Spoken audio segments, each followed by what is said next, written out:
벌써 6번째 시간입니다. 속죄절에 관한 주제를 가지고 교수님들께 귀한 말씀 한번 들어보도록 할 텐데요. 속죄절, 성도님들도 사실 설교 시간이나 성경 보시면서 약간은 생소하실 수도 있을 것 같은데요. 오늘 잘 배워서 우리 삶에 영적으로 잘 적용하시는 그런 귀한 은혜의 시간이 되셨으면 좋겠습니다. 먼저 7대 명절 관련해서 개요격의 정광 목사님 설교 영상을 한 편 보고 시작하도록 하겠습니다. 영상 보여주시죠. 오늘은 일단 순서부터 한번 써보면 한번 따라서 합니다. 6월절. 6월절이 첫 번째입니다. 6월절입니다. 6월절. 6월절. 둘째로 따라서 합니다. 무교절.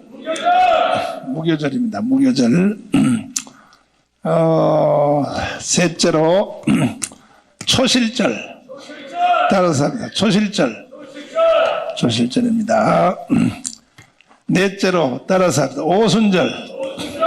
오순절입니다. 오순절. 그 다음이 나팔절입니다. 나팔절. 따라서 합니다. 나팔절. 나팔절입니다. 그 다음에 따라서 합니다. 속죄절. 속죄절입니다. 속죄절. 마지막이 장막절입니다. 장막절. 따라서 합니다. 장막절. 그럼 몇 개죠? 7개입니다. 장막절. 나머지는 다 별명입니다. 오순절을 다른 말로 77절입니다. 77절. 수장절, 초막절. 이게 다, 나머지는 다 별명이고, 원래 명절의 원형은 7개입니다. 7개를 7대 명절이라고 해요. 7대 명절. 그럼 하나님이 왜 이스라엘 백성들에게 7대 명절을 주셨을까? 3가지 의미가 있다 그래서 3가지 의미가. 첫째는 이것은 유대인들에게 주신 하나님의 축복입니다. 구약시대 유대인들, 이스라엘 사람. 이 사람들에게 주신 하나님의 축복이요. 구약시대 이스라엘 백성들은 뭔 뜻인지도 모르고 요거 7개 지키다가 세계 제일의 축복을 받았어요. 할렐루야. 이 이스라엘 백성들이 예수님 십자가를 못 박은 죄 때문에 2000년 동안 지구촌의 유럽을 다니며 전 세계 아프리카로, 러시아로 쫓겨가서 고생을 했죠. 2000년 동안 말이야. 많은 고난을 당했죠. 2차 세계대전 때 아돌프 히틀러한테 독일에서 유대인들이 살다가 600만이 죽었죠. 목욕시켜준다고 목욕탕에 들어와서 가스를 확 불어넣어가지고 히틀러한테 죽은 사람이 600만. 지금 미국에 살고 있는 주이시가 유대인들이 600만입니다. 미국 현재 살아있는 유대인들이 600만입니다. 이스라엘 나라에 다시 돌아가서 지금 이스라엘 나라에서 자기 나라로 2000년 동안의 나라를 회복해서 다시 돌아가서 사는 사람이 지금 700만이 됐습니다. 그러니까 외국에서 사는 이스라엘 사람보다가 이스라엘로 돌아간 사람들의 숫자가 이제 역전이 됐습니다. 드디어 더 많아졌습니다. 숫자가. 그래서 이스라엘 나라가 1948년 우리나라하고 똑같습니다. 우리나라도 48년도에 나라가 세워졌고 이스라엘 나라도 영국의 유대인 지도자 와이즈만 박사에 의하여 2000년 만에 없었던 나라가 다시 생겨났는데 2000년 동안을 전 세계에 종살이하며 떠도나 다니면서도 이 이스라엘 백성들이 나라가 없어지지 않고 국가가 없어지지 않고 그 사람들이 세계 제1의 축복을 받은 이유는 그 사람들은 언어는 잊어먹어도 풍습은 잊어먹고 다 잊어먹어도 2000년 동안 유대인들은 요 7가지를 붙잡고 살았어요. 이야, 그러니까 이 7대 명절이 얼마나 중요하다는 것을 깨닫기를 바랍니다. 핵심이 핵심. 뜻도 모르면서 6월절이 뭔 뜻인지도 몰라. 근데 하나님이 하라니까 하는 거예요. 흉내만 내도 하나님은 복을 주는 것이 7대 명절입니다. 그러나 여러분과 저는 이제 흉내내는 게 아니라 7대 명절의 본질을 알게 되었으니 더 큰 축복이 임할 줄 믿습니다. 할렐루야. 둘째는 왜 7대 명절이 나타나느냐? 이것은 예수 그리스도가 이 세상을 창조하신 하나님이 사람으로 이 땅에 내려온 분이 예수입니다. 그분이 여러분과 저의 구원을 위하여, 구속사입니다. 구속사. 구원을 위하여, 지금 신학교도 할 때 여러분들이 구속사적 역사관, 구속사적 성경관, 구속사적이라는 말을 많이 쓰죠. 근데 구속사란 말을 여러분이 많이 써도 구속사가 뭐요? 그럼 그것도 또 몰라. 잘 들으세요. 요거 7가지를 구속사라 그럽니다. 요 7가지를 구속사라는, 다른 말로 말하면 구속사인 거예요. 또 다른 말로 말하면 복음이라 그래요. 그 7대 명절에게 붙은 별명이 수도 없이 많아요. 복음, 구속사, 뭐 7대 명절 많은데, 예수 그리스도가 사람으로 이 땅에 와서 인간의 구원을 위하여 해주시는 큰 7가지의 사건을 하나님은 우리에게 보여주기 위해서 7대 명절을 주신 것이에요. 풀어보면 6월절은 뭐냐? 예수가 이렇게 죽으리라. 따서 죽으리라. 예수가 십자가에 이렇게 죽는다는 거예요. 이게 복음의 첫 단추입니다. 시작이에요, 시작. 두 번째는 뭐냐? 죽고 난 뒤에 무덤에 있으리라. 따서다, 무덤에 있으리라. 따서다, 부활하리라. 따서 성령을 부어주시리라. 다시요, 재림하시리라. 따라서 합니다. 성결케 하시리라. 따라서 천년왕국을 주시리라. 이것이 바로 7대 명절의 의미입니다. 예수 그리스도가 이 땅에 사람으로 와서 하실 7가지의 사건을 보여주기 위하여 주님이 우리에게 7대 명절을 주신 거예요. 우리 주님께 영광의 박수. 이거 하나만 설교해도 교회 붕되는데 하나님이 교회를 몰아준다고 일어나게 돼 있어요. 이거 하나만 설교해도요 주님께 쓰임받아요. 응? 그리고 하나님은 7대 명절을 제대로 아는 사람에 대하여 주님은 약합니다. 그 사람한테 주님이 끌려갑니다. 여러분 기도해도 응답이 잘 안 되죠. 7대 명절 모르니까 응답 안 되는 거야. 7대 명절 다 안 뒤에 주님 앞에 주여 그래도 응답 들어줘. 따라해봐요. 주여. 세게 주여. 할렐루야. 그리고 세 번째는 7대 명절이 왜 나타났냐? 이게 제일 본질입니다. 첫째는 유대인에게 주신 하나님의 축복이라고 했죠. 여기도 설명할 게 많아요. 설명 많은데 나머지는 여러분이 레시바로 듣기를 바라고, 유대인들이 7대 명절 때문에 받은 축복이 얼마나 크냐. 전 세계 돈이 다 유대인들 겁니다. 그 정도는 다 알고 계시죠. 미국의 헐리우드 전부 유대인들 겁니다. 그리고 이 유대인들이 미국에 600만 밖에 안 사는데도 하버드 대학의 교수 있죠. 하버드, 예일, 프리스턴 대학의 교수 중에 3분의 1이 유대인입니다. 그런 거 몰랐어요? 세계 제일의 하버드 대학 교수, 기가 막힌 유대인들. 그리고 그뿐이 아니라 노벨상 있죠. 노벨상, 세계 노벨상 있죠. 이 유대인들은 전체 노벨상 딴 전체 사람들의 3분의 1이 유대인입니다. 왜 아멘도 안 하고 여러분, 하도 놀라서 여러분이 지금 숨을 못 쉬는 것 같은데, 그런지 안 그러면 졸려서 그런지 모르겠다. 이 유대인들이 왜 이렇게 하나님의 축복을 받느냐? 요 7대 명절 때문에. 7대 명절 목숨 걸고 지킵니다. 우리 딸 전한나가 미국에서 중고등학교 다닐 때 주이시 학교 다녔어요. 유대인 학교를 다녔단 말이에요. 다니는데 내가 가끔 전화를 해. 우리 딸한테 중고등학교 다닐 때 지금 뭐하냐 그러면 나 집에 있어. 그래요. 오늘 왜 학교를 안 갔나? 학교를 가야지. 그러면 이래요. 오늘 6월절이야. 또 며칠 전에 왜 학교 안 갔냐 그러니까 오늘 초실절이야.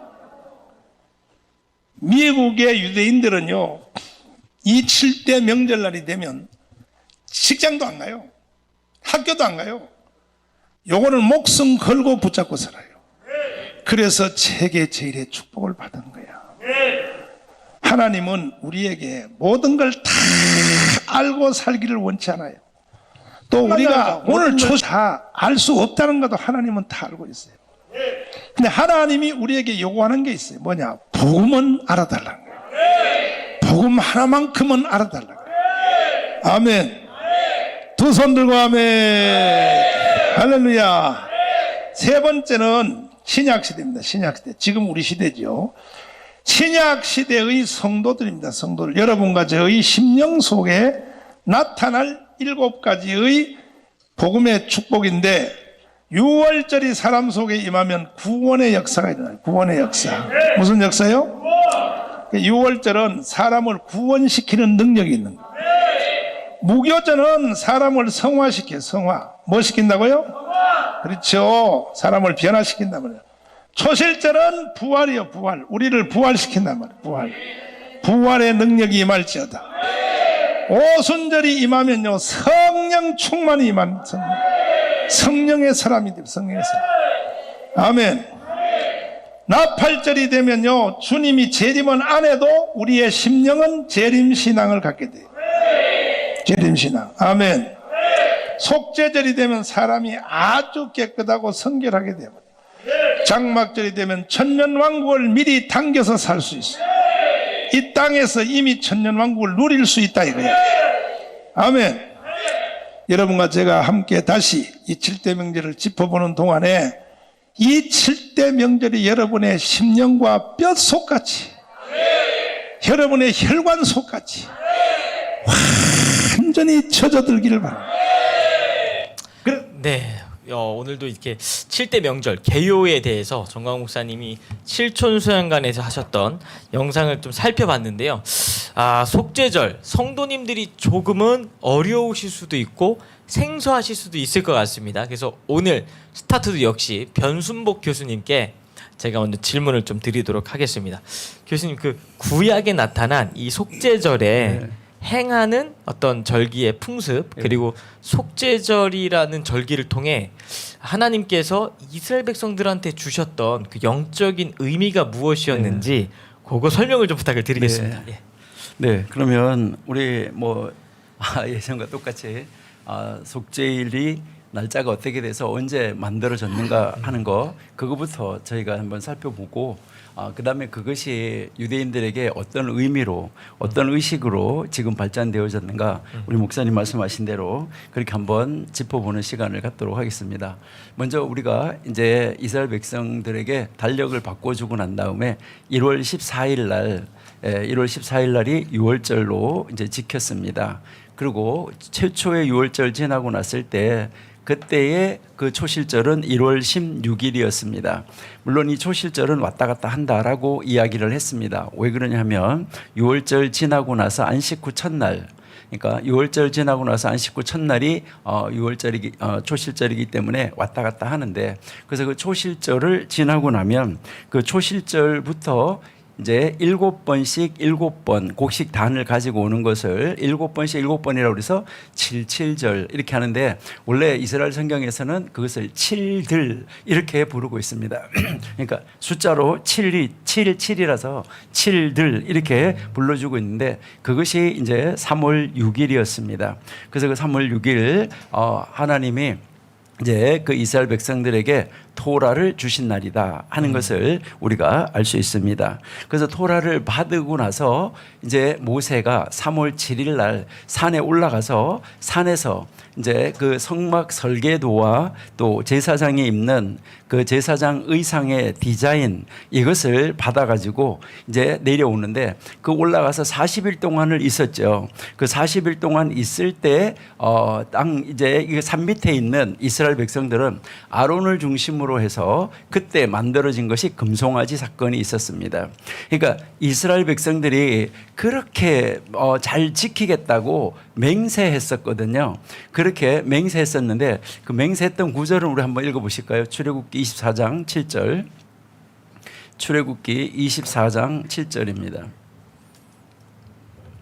네, 언약서를 가져 백성에게 낭독하여 들림에 그들이 가로되 여호와의 모든 말씀을 우리가 준행하리이다 이렇게 돼 있는데, 지난번에도 한번 말씀드렸는데 여기서 준행이라는 말이 원래 히브리 말로는 듣겠습니다 아니면 그 다음에 행하겠습니다 이렇게 나와야 이게 준행인데, 듣고 행하겠다라고 말하면 되는데 여러분들이 히브리어 성경으로 그대로 순서대로 보면 우리가 행하겠습니다, 우리가 듣겠습니다 이렇게 되어져 있어요.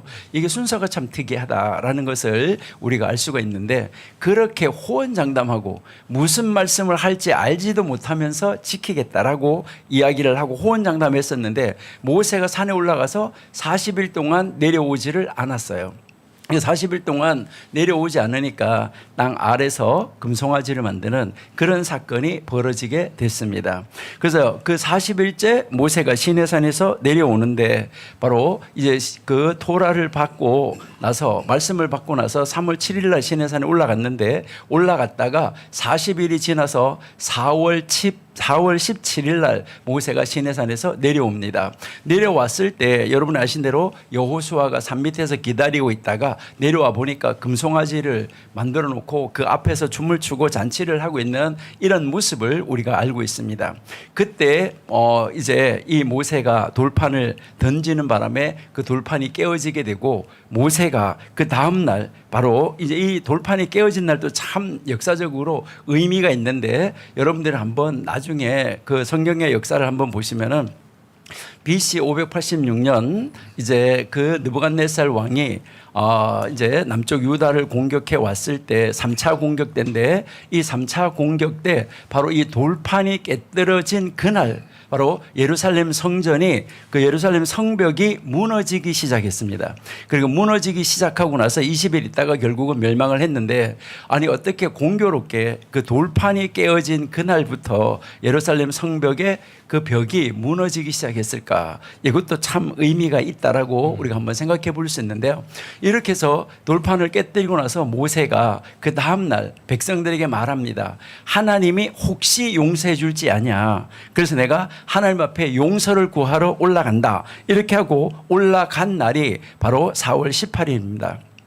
이렇게 해서 4월 18일 날 올라갔다가, 그때 이제 4월 달이 29일까지밖에 없기 때문에 바로 5월 이제 29일 날 모세가 산에서 내려오게 되는데, 이때는 하나님이 모세에게 말을 합니다. 모세야, 내려가서 다시 돌판을 깎아가지고 올라와라. 그래서 돌판을 다시 처음 것과 같이 똑같이 깎아가지고 올라오라고 그래서 모세가 내려오고, 그 다음 6월 1일 날 이제 모세가 그 돌판을 처음 것과 똑같이 깎아가지고 다시 올라갑니다. 그래서 6월 달을 보내고 바로 7월 10일, 오늘 우리가 공부하고 있는데 속죄일, 이 속죄일입니다. 속죄절. 바로 이 7월 10일이 다시 40일째 되는 날입니다. 그래서 모세가 이제 그때 하나님이 내려가라 그래서 얼굴에 수건을 쓰고 내려오니까 이스라엘 백성들이 모세 얼굴에 광채가 나서 쳐다볼 수가 없었어요. 그러니까 그 쳐다볼 수 없이 광채가 나니까 모세가 수건으로 얼굴을 가리우고 나타나서 백성들과 대면을 하는데, 하나님께서 너희들의 죄를 다 용서해 주셨다라는 이제 그 용서함을 받아가지고 내려와서 이스라엘 백성들에게 여러분의 죄가 다 용서되었습니다라고 선포한 날, 그날이 바로 7월 10일인데, 나중에 후대에 가서 이 7월 10일이 대속죄일로 이스라엘 백성들이 1년 동안 지은 모든 죄를 사함 받는 그날로 결정이 되어진 것입니다. 그러니까 이게 뭐 7월 10일이 공연히 결정이 되어진 것이 아니다 하는 것을 우리가 알 수 있습니다. 우리 먼저 레위기 23장 27절 28절만 한번 보시겠습니다. 레위기 23장 26절에서 32절이 이제 우리에게 지금 속죄절에 대해서 가르치는데, 우리 23장 27절 28절만 한번 보겠습니다. 7월 10일은 이제 7월 10일 모세가 산에서 내려온 날이죠. 바로 그 7월 10일은 속죄일이니 너희에게 성회라. 너희는 스스로 교롭게 하며 여호와께 화제를 드리고, 또 28절 이 날에 아무 일도 하지 말 것은 너희를 위하여 너희 하나님 앞에 속죄할 속죄일이 됨이라. 그러니까 하나님 앞에 제사하는 데 집중하는 것, 그 외에는 아무것도 하지 말라는 거예요. 뭐 꼼짝도 하지 말라 이것이 아니라, 그러니까 그 날은 아무 일도 하지 말라라고 말씀을 하고 있습니다. 그래서 이제 이 속죄일을 어떻게 지켜야 되는가 하는 것은 레위기 16장에서 자세하게 가르쳐 주고 있습니다. 자세하게 가르쳐 주고 있는데 이것은 신약하고 연결되어지는 것은 우리 김철홍 교수님한테 잘 들으시기를 바라고요. 우리 16장 29절 30절만 한번 보실게요.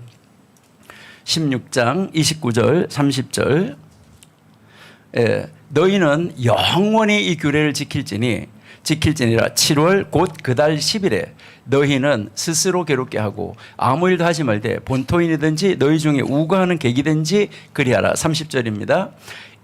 이 날에 너희를 위하여 속죄하여 너희로 정결케 하리니 너희 모든 주에서 너희가 여호와 앞에 정결하리라. 그러니까 이스라엘 백성들의 이 모든 죄를 뭐 하게 되는 거죠? 사함을 받게 된다 하는 것을 우리가 알 수가 있습니다. 예. 자, 그러면 이제 이 이스라엘 백성들은 바로 이 날을 지금 현재까지도 기념하면서 지금 지키고 있는데, 그러니까 기념하고 있고, 이제 이 날을, 그 날이 돌아오면 이제 자녀들에게 이 날의 의식에 대해서 정확하게 가르쳐 주고 이제 교육을 하면서 계속 앞으로도 이렇게 해야지 된다는 것을 가르쳐 주고 있습니다.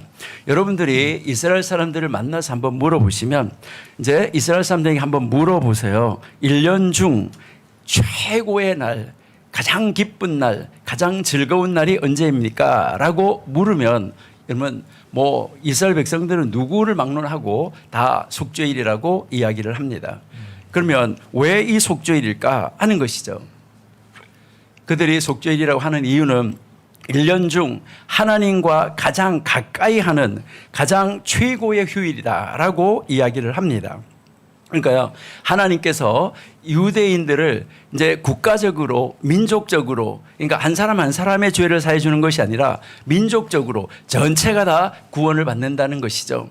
이것은 나중에 여러분들이 우리 정광 목사님 설교를 잘 들어보시면은 다니엘서의 71회를 가지고 말씀하실 때 마지막 한 일회가 남아 있는데, 이 마지막 한 일회가 바로 유대인의 그 국가적인, 그러니까 유대인 그 민족적 구원을 이야기하는 것이라고 여러분들이 이해를 하실 수가 있을 것입니다. 그래서 그것은 여러분들이 우리 정원 목사님 설교를 들어보시면 참 좋겠다 이렇게 생각을 합니다. 그래서 유대인들이 다 속죄함을 받는 날이라는 것이죠. 그러니까 다 그들의 민족적으로 국가적으로 용서함을 받는 날입니다.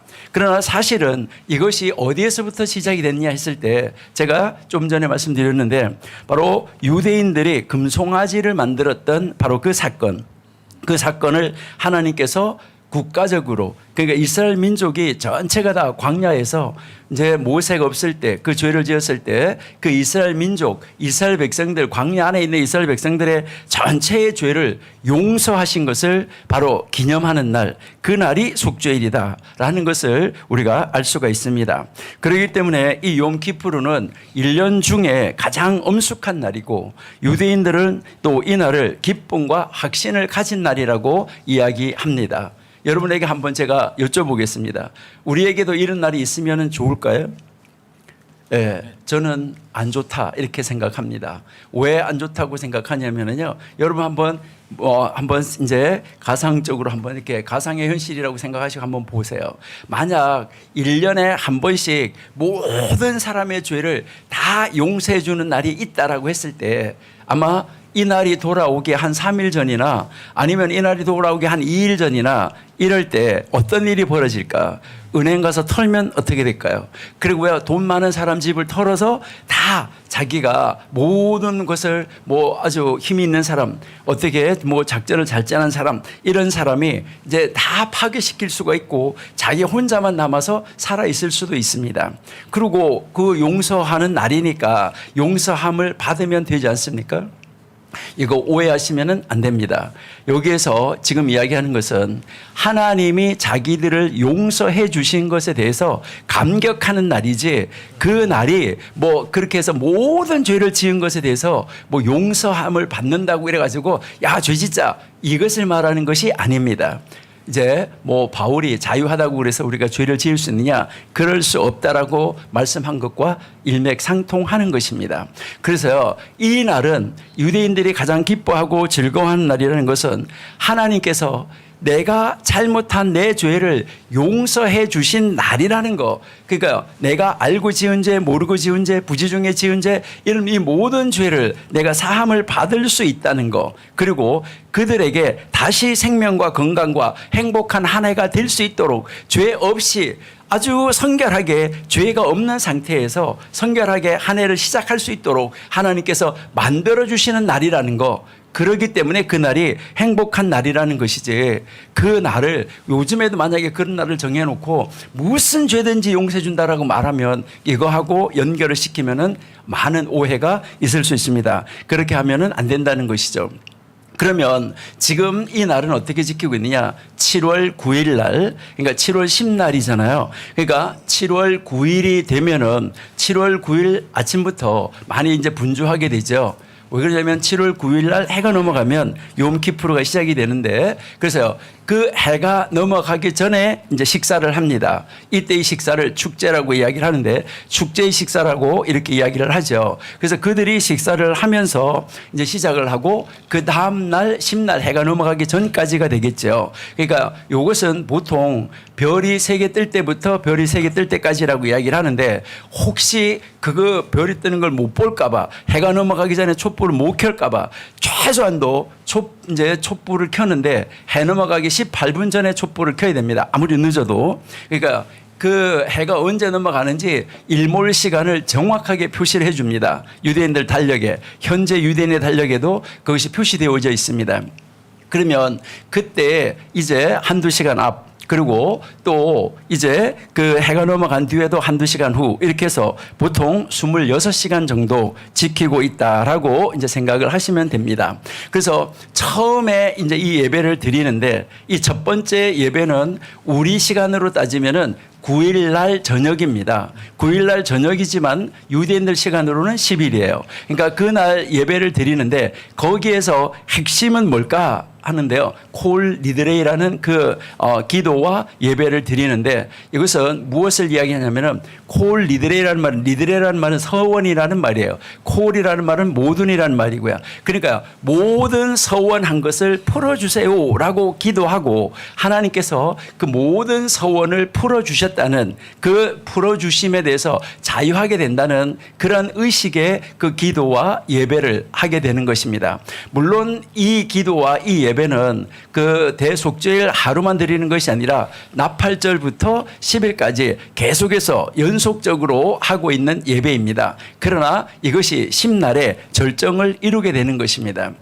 이날 이제 그 회당에 가서 저녁 식사를 하고 난 다음에, 그러니까 저녁이라고 뭐 말하기도 좀 그렇겠죠. 해지 넘어가기 전이니까요. 그래서 모든 사람들이 그때 그 가족이 모여가지고 식사를 하는데, 그때 그 식사 의식을 할 때도 이건 뭐 한 가지 이제 의식을 하는 것을 지금도 그들이 하고 있는데, 그런 의식은 참 흥미로운 의식을 하고 있습니다. 그때 무엇을 하냐면 하얀 닭, 그러니까 흰 닭을 이제 준비를 하는데, 만약에 집안에 식구가 2사람이면, 부부가 있으면 2마리를 준비하는데, 남자는 수탉을, 여자는 암탉을, 그리고요, 만약에 여자가 임신을 했다 그러면 임신한 여자는 닭을 3마리를 준비합니다. 한 마리는 자기를 위해서, 한 마리는 뱃속에 있는 아이가 여자일지 남자일지 모르기 때문에 혹시 남자일지 모른다 그래서 남자를 위해서, 또 혹시 또 여자일지 모른다 그래서 또 이제 수탉을, 이렇게 해서 엄마는 닭을 3마리를 준비를 했었어요. 그러면 왜 흰닭을 준비할까? 이제 이사야에서 뭐라고 말씀하시냐면, 너희의 죄가 아무리 빨갈지라도, 아무리 붉을지라도 양털과 같이, 흰눈과 같이 희게 되어진다고 해서 이제 이 하얀 닭을 사용하는데, 그러면 왜 하필이면 닭을 사용할까?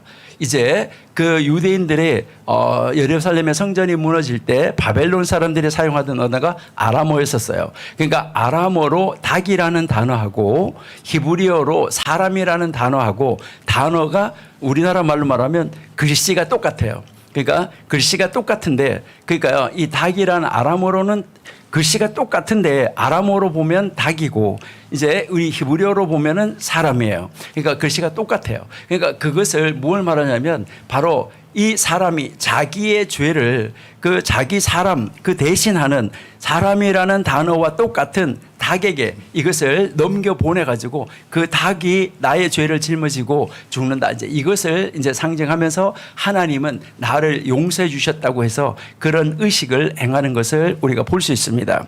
그렇게 하면서 그 하얀 닭을 가지고 그렇게 이제 의식을 하고 그 다음에 무엇을 하냐면 자녀들을 위하여서 축복 기도를 하게 되는 것이죠. 그러니까 자녀들을 위하여서 이제 뭐 여러분들이 잘 아시는 대로 자녀를 위하여서 기도할 때 뭐 누구와 같기를 이렇게 이야기하는 것을 우리가 볼 수가 있습니다. 그렇게 해서 이제 그 기도하고 자녀들을 위해서 기도한 다음에 그렇게 하고 나서 이제 그 자녀들 축복할 때 남자이면은 거기서 핵심이 뭐냐면 하나님께서 너를 에브라임과 므낫세 같기를, 그다음에 딸에게는 하나님께서 너를 사라와 리브가와 라헬과 레아와 같기를, 이렇게 이제 하는 그런 기도를 하게 되는 것이죠.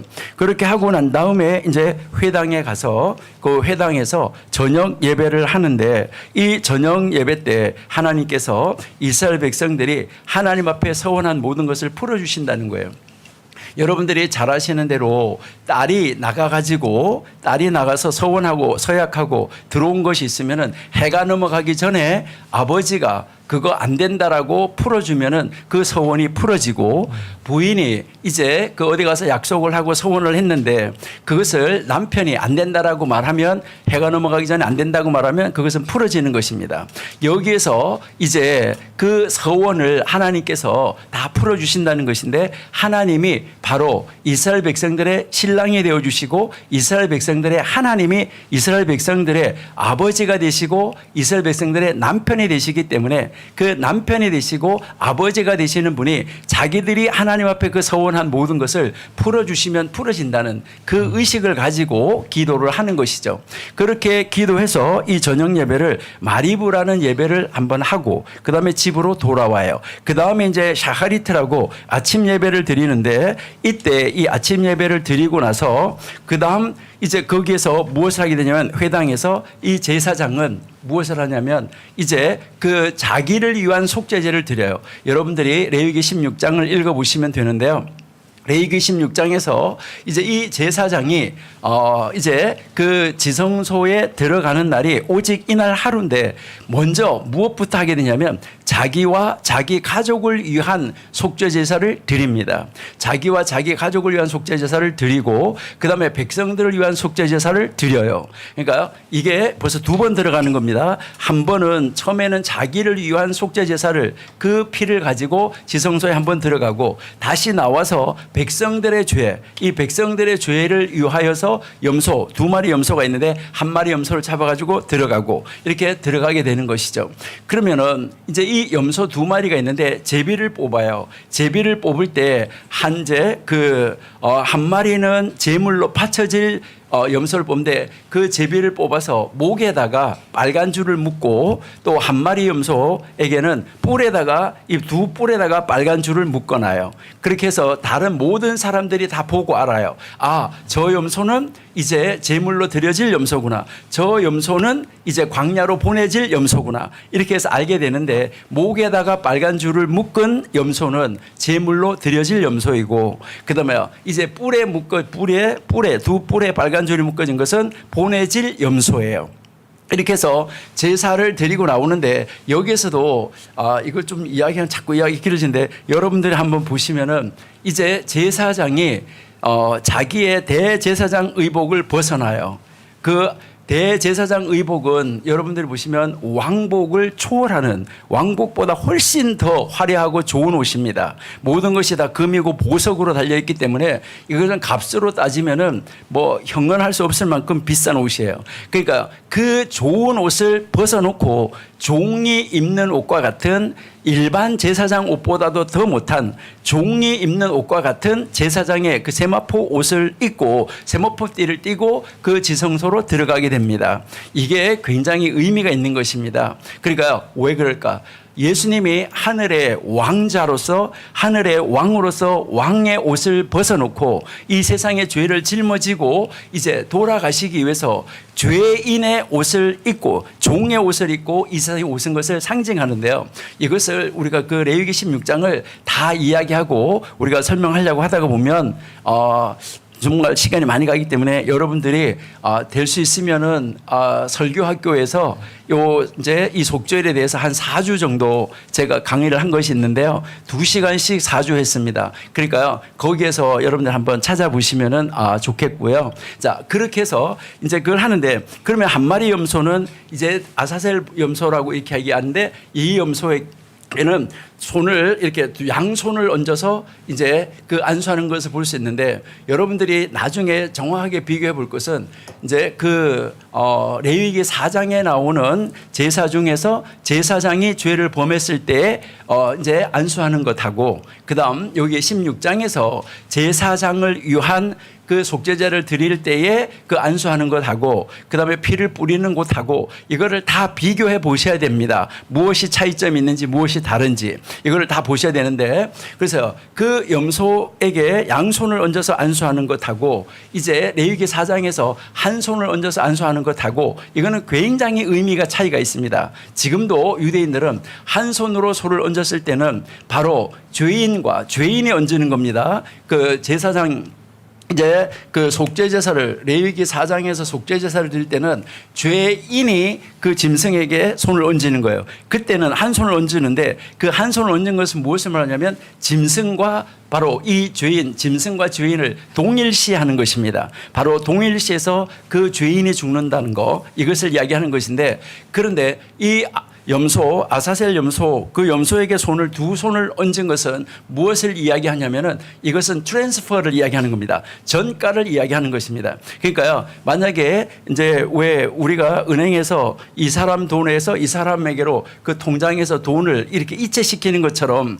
이제 이 두 손을 얹는 것은 바로 이제 그 제사장이 이제 그렇게 함으로 말미암아 이스라엘 백성들의 모든 죄가 바로 이 아사셀 염소에게로 뭐 하게 되냐면 이제 트랜스퍼 된다는 거예요. 그러니까 전가된다는 거예요. 이제 돈으로 말하면 이체가 된다는 거예요. 이것을 이야기하는 것이기 때문에 그 의미가 굉장히 다르다라는 것을 우리가 이해할 수 있으면 좋겠습니다. 이렇게 해서 그 보내지는 염소는 이제 이제 예수님을 상징하게 되는데 그것은 신약에서 우리 김철원 교수님이 자세하게 설명을 해 주실 것이니까 저는 구약적인 배경만 간단하게 하려고 하는데 이렇게 길어지고 있는데 죄송하고요. 그렇게 해서 지금 이제 그 속죄일에 그 염소를 이제 보내는 그 염소를 드리고 보내고 그다음에 이제 무사프라는 예배를 다시 이제 정오에 드리게 되고 그다음에 오후 3시에 또 민하라는 예배를 드리게 되는데 이 모든 예배는 매일 드리는 상번제 외에 드리는 제사입니다. 그러니까 그 상번제를 드리고 나서 따로 드리는 제사예요. 그리고 이제 제일 마지막에 저녁에 느일라라고 해서 보내는 예배를 드려요. 그러니까 보내는 예배를 드리는데 이것은 뭘 말하냐면 1년 동안 보내고 그러면 이제 1년 동안에 이제 우리의 모든 지은 죄가 다 사함을 받고 이제 우리의 행위의 책은 닫혀지고 이제 깨끗하게 성결하게 된 모습으로 이제는 새로운 한 해를 멋있게 시작합니다 하는 바로 그 시간에 이제 그 제사장이 나팔을 팍 불면은 그때부터 이제 우리는 자유했네라고 하면서 그들이 행복한 시간을 가지면서 돌아가게 되는 것이죠. 그리고 이들이 이제 이 성전에서 예배를 드릴 때 아까 아침 예배 드린다고 그랬는데 이 아침 예배 때는 레위기 16장 있고 또 이제 그 민하 오후 3시 예배 때는 이들이 이제 또 레위기 18장을 읽습니다. 그리고 특별히 그때는 또 이제 하프타라라고 그러는데 그 하프타라로 요나서를 바로 이 대속죄일에 읽고 있습니다. 그러니까 요나가 이제 하나님 앞에 등을 보여주면서 갔어요. 등을 보여주면서 하나님하고 얼굴과 얼굴을 대면하고 있는 것이 아니라 등을 보여줬다는 이야기는 이제 하나님으로부터 벗어나서 반대로 갔었다는 것이죠. 그 반대로 가고 있을 때 하나님은 그 등을 계속 바라보면서 요나가 돌아서기를 학수고대하고 기다리고 있었다는 거죠. 그래서 딱 돌아서면 바로 그 자리에 하나님이 계시면서 용서해 주신다는 거, 이것을 이제 기념하고 상징하면서 지금 요나서를 읽고 있다 하는 것을 우리가 이제 볼 수 있습니다. 그다음에 여기서 이제 우리가 한번 조금 더 중요하게 생각해야 되는 것은, 그러면 속죄일에 이렇게 행하는 이 모든 의식의 주요한 목적은 무엇일까? 왜 이렇게 할까 하는 것인데요. 레위기 16장 16절 19절 두 절을 한번 보겠습니다. 레위기 16장 레위기 16장 16절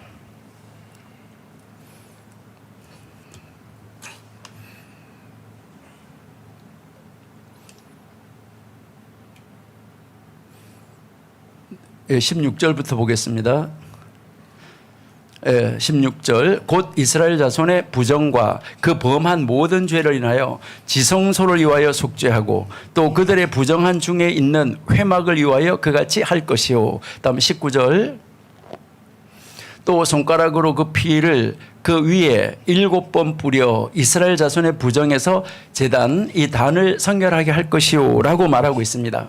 여러분, 이 속죄일에 이렇게 행하는 이 모든 의식은 무엇 때문이냐면 이스라엘 백성들이 자신이 부정한지도 모르는 상태에서, 여러분 이제 구약에서 보시면은 이제 이 레위기 16장을 가기 전에 레위기 11장에서 15장까지가 부정에 대해서 가르쳐 주고 있습니다.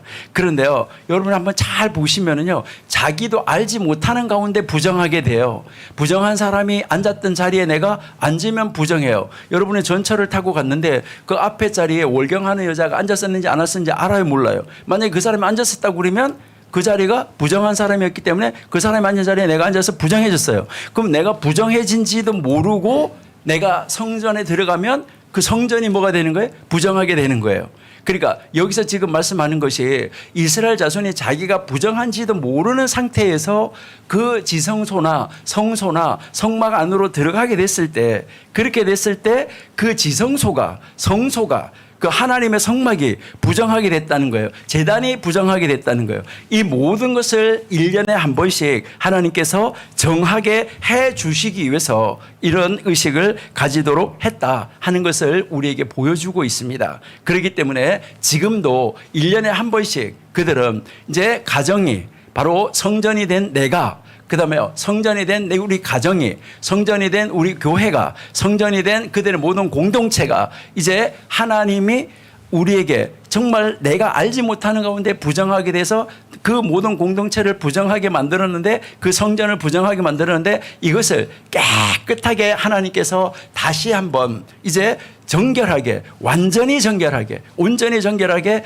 해주는 이런 날이 있다는 거, 여기에 집중하지 않을 수가 없다는 거. 그래서 여기에 집중하기 위해서 먹고 마시는 거, 씻는 거, 그 다음에 가죽신을 신는 거, 성관계를 가지는 거, 기름을 바르는 거, 이걸 일체 금하고 있습니다. 왜 그러냐면 오직 하나님께 집중하기 위해서 이날, 이제 그렇게 하면서 지금 그 하나님 앞에 감사하면서 최고로 기쁜 날, 최고로 즐거운 날로 지키고 있는 바로 그 날이 유대인들이 지금도 지키고 있는 대속죄일입니다. 네. 지금 뭐 변순복 교수님께서 이걸 원래 설교학교에서 2시간 강의를 4번이나 하신 내용을 압축하고 또 압축하고 압축해서 지금 설명을 쭉 해주셨거든요. 그래서 여러분 꼭 설교학교 들어가셔서 이 속죄절에 관한 강의도 한번 들어보시면 더 자세하고 상세하게 들으실 수가 있을 것 같습니다. 계속 중간중간에 이제 신약에 나와 있는 속죄절의 의미와 개념은 김철은 교수님께 이제 토스하시겠다고 했기 때문에 지금부터 김철은 교수님을 통해서 이제 신약에 혹은 사도 바울이나 신약 성도들은 이 속죄절을 어떻게, 어떤 의미로 지켜왔는지, 그리고 예수 그리스도의 구속사가 어떻게 바울 서신을 통해 나타났는지 김철은 교수님께 질문을 드리도록 하겠습니다. 예. 이거 뭐 속죄 일에 대해서 할 얘기가 굉장히 많죠. 그래서 좀 요약해서 들어야 되는데 저도 좀 노력을 한번 해보겠습니다. 일단 레위기 16장 다시 돌아가서 16장 2절에 보시면 한번 규정이 나오죠. 그래서 뭐라고 되어 있냐면은 성소의 장한 법궤 위 속죄소 앞에 무시로 들어오지 말아서 사명을 멸하라. 내가 구름 가운데서 속죄소 위에 나타남이니라. 그래서 이제 성전 안에 성소가 있고 성소 또 내부에 지성소가 있고 그 지성소 안에 하나님의 법궤가 있는데 법궤 상단 부분을 우리가 어떻게 생각하냐면은 하나님이 거기 앉아 계시는 곳이라고 그렇게 생각합니다. 하나님이 하늘이 나의 보좌여 땅이 나의 발등상이다. 그래서 하나님의 발이 이제 그 지성소 법궤 위 그 상단을 발받침으로 이렇게 생각하고 거기에 발을 놓으신다라고도 생각할 수 있는데 여하튼 거기 하나님이 앉아 계신다고 생각하고 1년에 한 번 대제사장만 거기 들어갈 수 있는데 먼저 기억하실 것은 그 속죄소라는 말이 법궤 상단인데 그게 이렇게 의자처럼 이렇게 돼 있거든요. 그래서 거기에 이제 하나님 앉아 계시는데 그 속죄소를 헬라어로 읽으면은 힐라스테리온이라는 단어로 되어 있습니다. 힐라스테리온.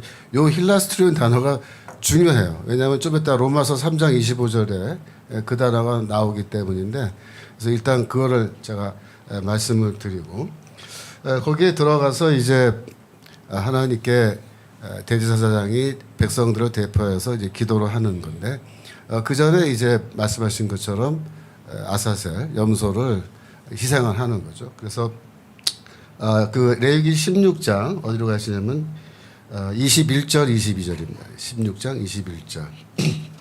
아까 21절은 아까 읽었어요. 그래서 두 손으로 이제 안수하여서 죄가 백성들의 죄가 염소에게로 트랜스퍼 되는데 22절 읽겠습니다.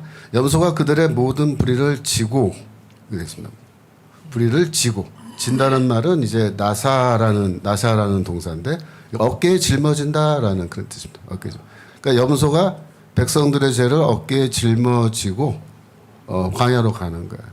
근데 광야로 내보낼 때 이제 왜 광야로 내보내느냐 그거를 구약학자들이 굉장히 고민 많이 하고 여러 가지 설로 설명을 하시는데 제가 읽어본 중에 그래도 제 마음에 좀 와닿는 설명은 첫 번째 뭐냐면은 백성들의 죄가 그 염소에게 트랜스퍼 됐는데 옮겨졌는데 그 백성들이 사는 곳 그 마을에서 동네에서 먼 곳으로 그 보내버려서 백성들과 죄를 이렇게 분리시킨다라는 그런 의미가 있고요. 그 다음에 만약에 너희가 언약을 지키지 않으면 가나안 땅에서 쫓겨나서 다시 이렇게 광야로 내쫓김을 당한다라는 하나 그런 어떤 경고의 의미도 있다라고 그렇게 이제 보는 겁니다. 그래서 흔히들 무슨 뭐 어떤 신을 위해서 광야에서 제물을 바쳐진다라는 그런 식의 또 해석을 하는 분들도 있는데 그것은 뭐 그렇게 썩 바람직하지 않은 주장으로 그렇게 생각됩니다. 그 다음에 16장 17절 중요한데요. 그가 즉 대제사장이 지성소에 속죄하러 들어가서 이렇게 되어 있습니다. 속죄하고 나오기까지 이렇게 되어 있는데 속죄하다라는 동사가 여기 나와요. 근데 아까 속죄소라는 말이 이제 힐라스테리온이라는 단어인데 그 단어를 우리가 속죄소라고 번역하는데 영어로는 그거를 mercy seat이라고 그렇게 번역을 자주 합니다. mercy는 자비고요. 하나님이 우리의 죄를 용서해 주시는 그런 자비를 베푸시는 seat 자리다. 라 그래서 속죄소를 mercy seat. 우리말로는 또 한자어로는 시은소. 하나님께서 은혜를 베풀어 주시는 장소다라고 해서 시은소라고도 그렇게 번역을 합니다만 그래서 이 속죄소라는 말이 있고 그 명사고요. 그 다음에 두 번째로 속죄하다라는 동사가 있는데 요거를 이제 헬라어로 읽으면은 동사가 힐라스테리온의 동사형입니다. 그래서 힐라스코마이라는 동사가 있는데 그 앞에 접두 에크를 붙여서 강세형으로 만들어서 엑실라스코마이 그러면 속죄하다라는 동사예요. 근데 이 속죄라는 말 이게 다 무슨 뜻이냐? 엑실라스코마이라는 뜻이 무슨 뜻이냐? 그거를 아셔야 되는데 이건 뭐냐면 인간이 죄를 지으면 하나님이 그 죄에 대해서 진노하십니다. 그래서 그 진노를 하나님의 진노를 제물을 바침으로써 진노를 없어지게 만드는 하나님의 진노를 진정시키고 더 나아가서는 없어지게 만드는 그것을 속죄하다라는 동사로 그렇게 묘사하는 겁니다. 그러니까 여러분들이 속죄하다라는 동사 또 이제 히브리어로 욤 키퍼라는 이 단어가 이제 속죄일인데 키페르라는 동사에서 왔어요. 근데 키페르가 뭐냐면 뭐 덮다라는 뜻도 있는데 하나님의 진노를 덮다, 뭐 죄를 덮다 그렇게도 보는데 여하튼 키페르 동사도 하나님의 진노를 해소한다라는 그런 뜻이 있습니다. 그래서 여러분들이 이제 그 신약 성경에 이 속죄일과 관련되어 있는 구절을 제가 이제부터 설명을 드려야 되는데 첫 번째 로마서 3장 25절입니다. 로마서 3장 25절. 거기 보면은 아까 말씀드린 힐라스테리온이라는 단어가 거기 나온다 그랬죠. 이 예수를 하나님의 그의 피로 인하여 믿음으로 말미암는 화목제물로 세우셨다. 그래서 화목제물로 번역된 단어가 힐라스테리온이라는 단어입니다. 구약성경에서 속죄소라고 번역되었던 그 단어인데 그래서 어떤 학자들은 이 구절을 번역할 때 화목제물로 세우셨다가 아니고 속죄소로 세우셨다 이렇게 번역하자고 주장하는 학자들도 있어요. 그런데 우리가 그렇게는 번역하지 않습니다. 소수 의견이고 다수 의견은 여기서는 장소가 아니라 그러니까 예수를 하나님의 어떤 장소로 세우셨다라는 말이 조금 듣기에 어색하기 때문에 여기서는 힐라스테리온은 또 동시에 어떤 뜻이 있냐면 속죄 제물이라는 뜻이 있어요. 제물. 하나님의 진노를 해소하게 하는 제물. 그래서 어떤 제물로 세우셨다는 건데 여기서 화목제물이라고 이제 한국말로 번역되어 있습니다만 저는 이 번역을 그렇게 썩 좋아하지 않습니다. 그래서 화목이라는 개념은 또 바울의 그 화목에 대한 가르침이 따로 있기 때문에 여기에서는 좀 풀어서 설명하자면 인간의 죄로 인한 하나님의 진노를 해소하게 하는 그러한 제물로 하나님이 예수를 세우셨다라고 하는데 이것은 곧바로 뭐와 연결되냐면 구약성경의 속죄일, 속죄 제사와 연결되는 그런 개념입니다. 요한 1서 2장 2절 요한 1서 2장 2절에 보면은 힐라스테리온과 비슷한 단어 같은 어간을 갖고 있는 단어가 나오는데 2장 2절입니다. 1장이 아니고 2장 2절. 거기에 힐라스모스라고 하는 그런 단어가 있어요. 헬라어에. 힐라스테리온, 힐라스모스 비슷하죠. 또 힐라스라는 그런 어간이 들어가는 건데 2장 2절에 보시면 저는 우리 죄를 위한 화목제물이니 이렇게 돼 있죠. 이때 화목제물로 번역된 단어가 힐라스모스예요. 근데 이게 개념이 아까 로마서 3장 25절에 화목제물 힐라스테리온하고 이게 의미가 같습니다. 거의 같습니다. 그 다음에 요한일서 4장 10절에도 요한일서 4장 10절에도 마찬가지로 화목제물로 번역된 힐라스모스라는 요한일서 4장 10절입니다. 나오는데 거기 보시면은 사랑은 여기 있으니 우리가 하나님을 사랑한 것이 아니요 오직 하나님이 우리 사랑하사 우리 죄를 위하여 화목제로 그 아들을 보내셨습니다. 이게 바울이 한 얘기랑 똑같아요. 하나님이 예수를 그의 피로 말미암아 힐라스테리온으로 화목제물로 즉 하나님의 진노를 해소하는 제물로 세우셨다. 똑같은 의미입니다. 여기서도. 그래서 이제 이런 표현들이 다 대속죄, 속죄절과 관련되어 있는 표현이라는 거. 또 그다음에 로마서 5장 9절. 로마서 5장 9절에서도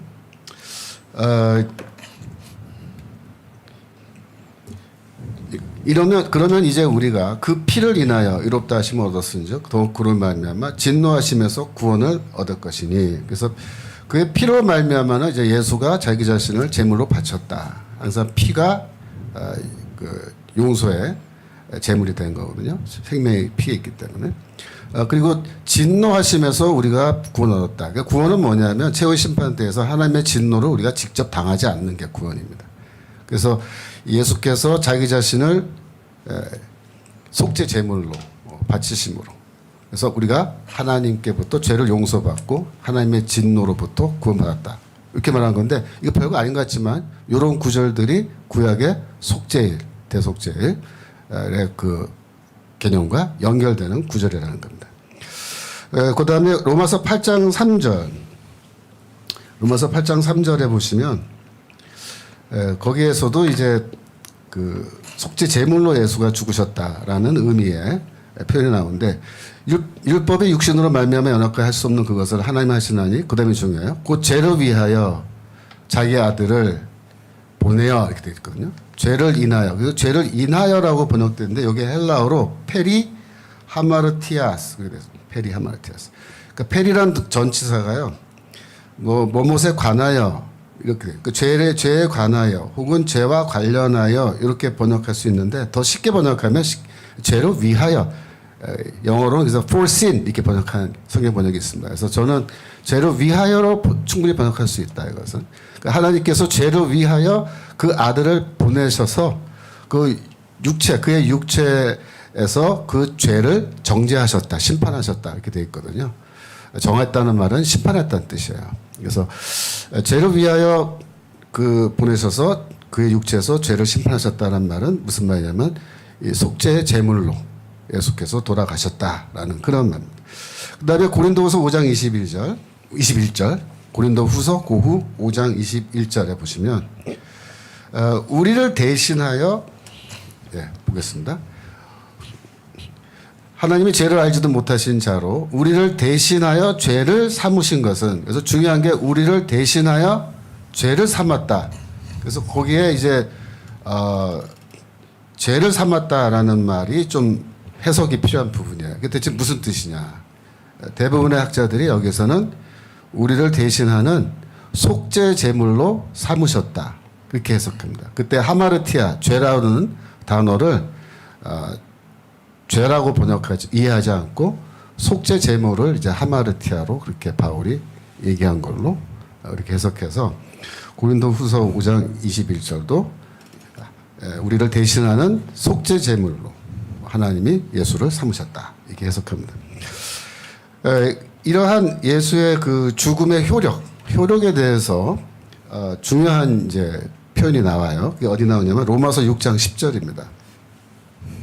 로마서 6장 10절에 단번에라는 말이에요. 단번에 로마서 6장 10절 6장 10절 그의 죽으심은 죄에 대하여 단번에 죽으심이요. 이게 단번에라는 말이 중요합니다. 여기 헬라어로 에파팍스라는 그 단어인데 이 단어가 무슨 뜻이냐면은 한 번으로 영원한 효력을 갖는다 이런 의미입니다. 한 번으로 영원한. 한 번에 그냥 끝날 뻔했다. 그래서 십자가 죽음을 죽으셨는데 그 한 번 죽으심으로 더 이상의 반복되는 속죄 제물도 필요 없고 매년 한 번씩 반복되는 대속죄일, 속죄절도 더 이상 필요하지 않게 되었다. 라는 그런 의미로 그의 죽으심은 죄에 대하여 단번에 죽으심이요. 되어 있습니다. 근데 베드로 전서에도 이 말이 나와요. 베드로 전서 배전 3장 18절 거기에도 단번에 라는 말이 나옵니다. 단번에 베드로 전서 3장 18절 보시면 그리스도께서 한 번 죄를 위하여 죽으사 의인으로서 불의한 자를 대신하셨으니 그러니까 한 번 요거를 단번에라고 이제 또 이제 개역 성경에서는 또 바꿔서 번역을 했어요. 통일시키기 위해서. 여기서는 이제 하팍스라는 단어가 사용되는데 동의합니다. 그래서 단번에. 또 히브리서 7장 27절, 히브리서 7장 27절도 같은 단어가 나옵니다. 하팍스. 그래서 저가 저 제사장들이 먼저 자기 죄를 위하고 다음에 백성의 죄를 위하여 날마다 제사 드리는 것 같이 할 필요가 없으니 이는 저가 단번에 자기를 드려 이루셨습니다. 단번에 나왔죠. 그러니까 이게 로마서에도 나오고 베드로전서에도 나오고 히브리서도 나오고 또 히브리서에 한 번 더 나오는데 9장 12절에 나오는데 그거는 시간 관계상 뭐 읽지는 않겠습니다. 하지만은 성경에 4번 이와 같이 예수의 죽음은 한 번 죽으심으로 더 이상의 반복되는 제사와 속죄절 행사가 필요 없는 그러한 영원한 효력을 갖는 죽음을 그가 죽으신 것이다 라는 것을 분명하게 얘기하고 있습니다. 그 다음에 대속죄일과 관련된 중요한 구절이 이제 마가복음 15장 38절 마가복음 15장 38절은 이제 마태복음 23장 45절과 같은 병행 구절인데 마가복음 15장 38절에 그 예수께서 죽으실 때 그 성전 성소의 휘장이 위로부터 아래까지 찢어져 둘이 되니라라는 이러한 말이 나옵니다. 근데 이 휘장이 뭐냐면 커튼인데요. 성소가 있으면은 성소는 이런 방인데 성소의 가운데 이제 커튼이 있어요. 근데 그 커튼이 찢어졌다는 거예요. 근데 커튼이 어떻게 생겼냐면 그 벨벳 같은 여러분이 벨벳 아시죠? 그거 생각해보면 돼요. 그런 아주 짙은 보라색 혹은 짙은 스칼렛 컬러, 그러니까 아주 진한 연분홍 그 색깔이에요. 근데 혹은 곤색이 좀 들어가는. 그래서 파랗기도 하고 이제 그 약간 붉은 빛이 돋는 그런 컬러로 되어 있다고들 얘기하는데 그게 뭘 상징하냐면 하늘을 상징해요. 하늘을. 그래서 거기에다가 보석을 박습니다. 각종 보석을 박는데 그 보석은 뭐냐면은 하늘에 있는 별들을 상징해요. 그래서 하나님은 어디 계시면 하늘 저 높은 하늘 위에 계시거든요. 그러니까 이 지성소 앞에 하늘을 상징하는 커튼을 달아놓고 그 하늘 위에 하나님이 계신다. 지성소 커튼 뒤에 하나님이 계신다. 그렇게 이제 생각을 하는 건데 그 커튼이 한 장으로 되어 있거든요. 이렇게. 근데 그게 가운데가 찢어졌다는 거예요. 대체 이게 무슨 뜻이냐. 근데 이게 이제 대속죄일과 관련이 있다고 보는 겁니다. 왜냐하면 원래 대제사장만 그 커튼을 젖히고 그 지성소 안으로 1년에 딱 한 번 들어갈 수 있는 건데 그게 이제 사실은 열린 거예요. 하늘이 열린 거예요. 찢어졌기 때문에. 하늘이 상징하는 커튼이 찢어졌기 때문에. 그래서 히브리서 9장 3절 보시면요. 히브리서 9장. 그러니까 히브리서 9장이 대속죄일과 속죄절과 굉장히 밀접한 관계에 있는 거죠. 그러니까 한마디로 히브리서 9장은 몽땅 다 이 대속죄절, 속죄절 행사와 관련되어 있는 말씀입니다. 이거 보시면 또 둘째 휘장 뒤에는 장막을 지성소로 한다. 그러니까 지성소 앞에 휘장이 있는 거예요. 9장 8절 보시면 9장 8절 성령의 이로써 보이신 것은 첫 장막이 서 있을 동안에 성소에 들어가는 길이 아직 나타나지 아니한 것이라. 그러니까 원래 거기 못 들어가게 돼 있어요. 길이 없어요. 들어갈 수 있는 길이 없어요. 막혀 있는 길이에요. 막다른 길. 그런데 9장 12절 보시면은 염소와 송아지의 피로 아니하고 오직 자기 피로 영원한 속죄를 이루사 이렇게 되어 있는데 단번에 성소에 들어갔다. 여기 왜 염소와 송아지 피가 나오냐면 레위기 16장에 송아지와 염소를 제물로 바치는 얘기가 나와요. 그러니까 송아지는 이제 제사장이 자기의 죄를 미리 용서받기 위해서 드리는 제물이잖아요. 그리고 그 히브리서 10장 20절 가시면은 히브리서 10장 20절 거기에 이제 휘장 가운데 휘장이 찢어진 이유를 설명해 주는데 그 길은 그 앞에 19절부터 읽읍시다. 그러므로 형제들아 우리가 예수의 피를 힘입어 성소에 들어갈 담력을 얻었나니 이렇게 되어 있습니다. 원래 못 들어가요. 대제사장 외에는. 근데 이제는 모든 성도들이 거기 휘장 너머에 있는 하나님의 지성소, 즉 높은 하늘입니다. 거기까지 들어갈 수 있는 이제 길이 열렸다는 거예요. 20절 그 길은 20절 보여주세요. 그 길은 우리를 위하여 휘장 가운데로 열어놓으신 새롭고 산 길이요. 휘장은 곧 저의 육체니라. 그러니까 그리스도의 육체가 두 개로 쪼개졌다는 거예요. 우리가 성만찬을 먹을 때 떡을 떼는 거를 예수 그리스도의 육체가 쪼개지신 것. 그것을 우리가 떡을 떼는 걸로 이렇게 표현하거든요. 죽음을. 그래서 이 그리스도의 육체가 십자가에서 죽으심으로 쪼개졌고 그 쪼개진 것이 곧 휘장이 쪼개진 것. 그래서 이제는 우리가 다 하나님의 지성소까지 진입할 수 있는 길이 이제 드디어 열렸다는 겁니다. 히브리서 6장 19, 20절 잠깐 보시면은 히브리서 6장 복음서 아니고 히브리서 히브리서 6장 19절 더 보시면 우리가 이 소망이 있는 것은 영혼의 닭 같아서 튼튼하고 견고하여 휘장 안에 들어가나니 20절 그리로 앞서가신 예수께서 이렇게 되어 있습니다. 멜기세덱의 반차를 쫓아 영원히 대제사장이 되어 우리를 위하여 들어가셨다. 예수께서 먼저 자기의 육체가 쪼개지는 그런 죽음을 통하여 예수께서 먼저 하나님이 계시는 지성소로 이제 들어가셨다. 그 길을 따라서 우리도 들어갈 수 있게 됐다. 그게 이 모든 이야기가 다 이 대속죄, 그러니까 속죄절과 관련된 얘기입니다.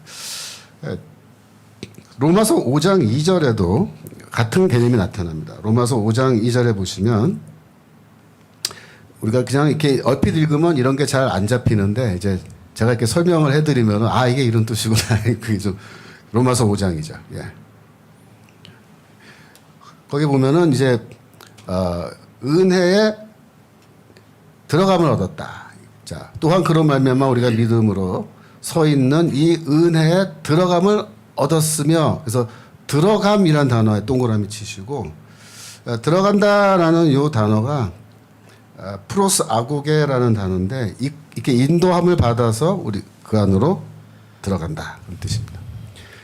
그래서 요 의미는 어디로 들어가는 거냐? 바로 히브리서에 우리가 얘기한 커튼이 쪼개져서 하나님의 지성소로 들어가는 그것을 의미한다고 그렇게들 많이 해석을 해요. 이게. 그 다음에 이제 그 예수께서 십자가에서 죽으실 때 누가복음 23장 34절, 누가복음 23장 34절에 보시면 예수께서 십자가상에서 돌아가시기 전에 저희를 사하여 주옵소서, 아버지여 저희를 사하여 주옵소서, 자기가 하는 것을 알지 못함이니이다라고 저들의 죄를 용서해 달라는 기도를 하고 이제 돌아가세요. 근데 이 원래 이 백성들의 죄를 용서해 달라고 기도하는 게 이게 대제사장의 직무고, 그거를 특별히 이 속죄절에 하나님의 지성소 안에 들어가서 대제사장이 직접 기도하는 겁니다. 이 백성들의 죄를 주여 용서해 달라고. 근데 이 예수의 마지막 기도가 그래서 대제사장의 기도고, 속죄일에, 대속죄일에 지성소에서 하나님을 향해서 하던 대제사장의 기도를 예수가 한 거다. 그렇게 봅니다. 그리고 이사야서 53장 12절, 이건 찾지 마세요. 이사야서 53장 12절에 보시면 주의 종이 죽으면서 주의 종은 범죄자를 위하여 기도하였느니라 라는 말씀이 있어요. 근데 그 말씀대로 그대로 하신 거죠. 그 다음에 로마서 8장 34절. 로마서 8장 34절에 보시면은 예수께서 하나님의 이제 보좌 우편에서 우리를 위하여 간구하신다. 자, 그리스도 예수시니 그는 하나님 우편에 계신 자여 우리를 위하여 간구하시는 자신이라 이렇게 되어 있는데, 요거는 예수가 하나님 우편에 앉아 계신다라는 그 의미를 넘어서서 이거는 예수께서 대제사장으로서 하나님의 보좌 앞에서 하나님을 향하여 간구하는 겁니다. 간구. 그래서 이게 헬러가 엔팅카노라는 아주 드문 단어예요. 엔팅카노. 근데 이 단어가 히브리서 7장 25절에서 동일한 단어가 사용되는데, 히브리서 찾아볼까요? 7장 25절. 히브리서 7장 25절에 그러므로 자기를 힘으로 하나님께 나아가는 자들을 온전히 구원하실 수 있으니 그가 항상 살아서 저희를 위하여 간구하심이라. 그는 누구예요? 그리스도. 그리스도가 항상 살아 계셔서 너희를 위하여 간구하신다. 어디서 간구하시겠어요? 하나님 보좌 우편에서 간구하시는 거예요. 그러니까 이것도 대제사장이 대속죄일에 지성소에 들어가서 하나님을 향하여 백성들의 죄를 용서해 달라고 기도하시는 그 모습을 연상하게 하는, 예수는 지금도 우리 죄를 위하여 죽으셨지만 계속해서 우리의 죄를 용서해 달라고 하나님을 향하여 비는 대제사장의 역할을 하고 계신다. 이런 모든 구절들이 다 신약의 많은 구절들이 다 이 속죄절과 연결되어 있는 그런 구절이라고 말씀드릴 수 있겠습니다. 예, 감사합니다. 김철웅 교수님께서 신약에 나와 있는 속죄절에 대한 말씀들을 구체적으로 이렇게 한 구절 한 구절 찾아주셨는데요. 저도 이렇게 받아 적으면서 했는데 굉장히 많습니다. 제가 생각했던 것보다 훨씬 더 많은 구절들 속에 속죄절에 대한 그 의미로서 쓰여지는 부분들이 참 많다. 그리고 그렇게 쓰여진 의미들은 다 예수 그리스도께서 죄에 대해서 죽으심으로 이어지고 있다는 구절들로 찾아주셨습니다. 이번에 교수님 오래 기다리셨습니다. 오늘 이 속죄절에 대한 내용들이 정말 심오하고 또 깊어서 그래서 교회사적으로도 혹시 이 속죄절에 대한 이야기들을 좀 들을 수 있을까요, 교수님? 예. 조금 전에 우리 변 교수님하고 김 교수님께서 구약 그리고 신약적인 관점에서 이 속죄절을 말씀하셨는데 오늘 말씀하신 이 속죄절은 전 목사님이 말씀하셨던 소위 구속사의 클라이막스다. 그렇게 한마디로 정의할 수가 있겠습니다. 하나님께서 천지를 창조하시고 또 모든 그 구속사의 일들을 이루시는 과정에 수많은 일들을 하셨는데 그 가장 정점에 아들을 통한 독생자 예수 그리스도를 통한 구원을 이루시는 그 과정을 위해서 결국 그것은 뭐냐면 당신의 아들을 통해서 이 세상을 구원하시고자 하는 하나님의 궁극적인 그 목적과 뜻이 계신데 그걸 이루시기 위해서 하나님께서 소위 계시 하늘에 당신의 그 깊은 심오한 뜻을 열어서 우리에게 보여주신 그 계시의 가장 중심 소위 노른자위가 아닌가 그렇게 생각이 듭니다. 이걸 위해서 구약의 모든 계시의 말씀이 기록이 돼 있고 지금 방금 우리 김철원 교수님께서 말씀하셨던 소위 구속사의 그 진수 구약에서부터 이사야서 53장으로부터 해서 계속해서 이어 내려오는 그런 그 로마서라든지 히브리서라든지 이 과정들을 쭉 말씀하셨는데 이 모든 과정에서 결국은 뭘 얘기하느냐? 하나님께서 궁극적으로 예수 그리스도를 통한 구원을 나타내 보여주시는 것을 계속 강조한다라는 것을 두 분 교수님을 통해서 잘 말씀 들었습니다. 저는 사실은 제가 말씀을 하지만 우리 변순복 교수님 말씀하시는 말씀을 더 듣고 싶고 또 김철원 교수님이 하시는 그 말씀을 좀 더 듣고 싶은 마음이 사실은 갈급합니다. 그런데 저한테 이렇게 또 순서가 되어서 말씀을 드리는데 교회사적으로는 제가 별 생각을 다 해봤는데 한 세 가지 정도로 정리해서 말씀을 드리고 싶습니다. 첫째는 뭐냐 그러면 우리 두 분께서 말씀하신 이 모든 그 구약적인 신약적인 말씀들은 성취된 그 이후의 역사가 기독교 역사다라고 말씀을 드릴 수가 있겠습니다. 다시 말하면 언약의 성취의 관점에서 이 말씀을 제가 접근하기를 원합니다. 그렇기 때문에 언약의 성취 이후에 기독교 2000년 역사가 기록되었기 때문에 한마디로 정리하면 저와 여러분은 하나님의 은혜와 축복 속에 살아간다라고 하는 것입니다. 그래서 우리에게 요구되는 것은 하나님께서 이루신 그 구원의 역사를 오늘 신약시대에 살아가는 우리 전 목사님께서도 7대 명절로 나타난 그리스도를 세 가지의 관점에서 말씀을 해주셨잖아요. 첫째는 유대인, 두 번째는 예수 그리스도의 구속사, 세 번째는 교회시대 성도의 심정에 나타날 복음사건이라고 해서 이것을 실제적으로 저와 여러분이 어떻게 역사 속에서 살아갈까라는 관점을 아주 예리한 통찰력으로 저걸 정리해 주셨단 말이에요. 그런 면에서 제가 말씀드리는 것은 기독교 모든 구약과 신약의 언약의 성취되는 관점에서 살아가는, 다시 말하면 구약에서의 그림자, 신약에서는 실체, 구약에서 예언, 신약에서의 성취, 이것이 우리에게 주어진 그 상황 속에서 살아가기 때문에 저와 여러분은 늘 감사하면서 이 말씀 붙잡고 늘 하나님 앞에 우리가 헌신하며 살아가야 될 것이다 라는 것을 먼저 제가 말씀을 드립니다. 두 번째로는 이 7대 명절로 나타난 그리스도를 보면서 느끼는 건 뭐냐 그러면 어떻게 이 오묘한 구속사의 진리가 성경과 기독교에만 있느냐라고 하는 것입니다.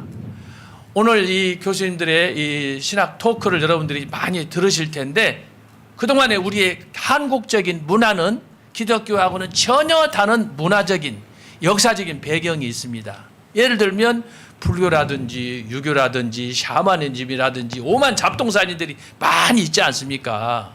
그게 우리나라 소위 5,000년 역사, 지금까지도 계속되고 있는 상황 속에 있습니다.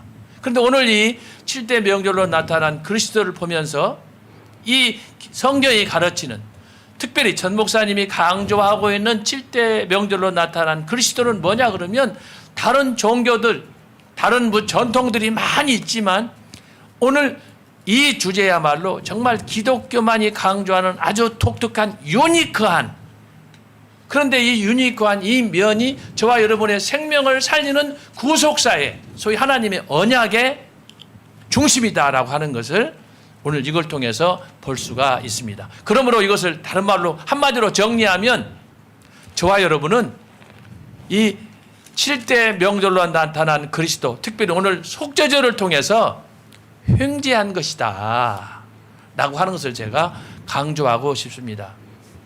만약에 우리가 이 놀라운 심오한 진리를 우리 두 분 교수님께서도 말씀하셨지만 우리가 막연하게 그동안에는 듣고 알았잖아요. 그런데 오늘 이 말씀을 통해 들으면서 제가 아까 말씀드린 것처럼 우리 변수부 교수님 강의를 좀 더 듣고 싶고, 김철원 교수님 말씀을 들으니까 좀 더 듣고 싶었다는 이 얘기가 뭐냐 그러면, 하나님의 은혜를 받고 살다 보니까 마음속으로 영적인 갈망이, 욕망이 계속해서 마음으로부터 생기는 거예요.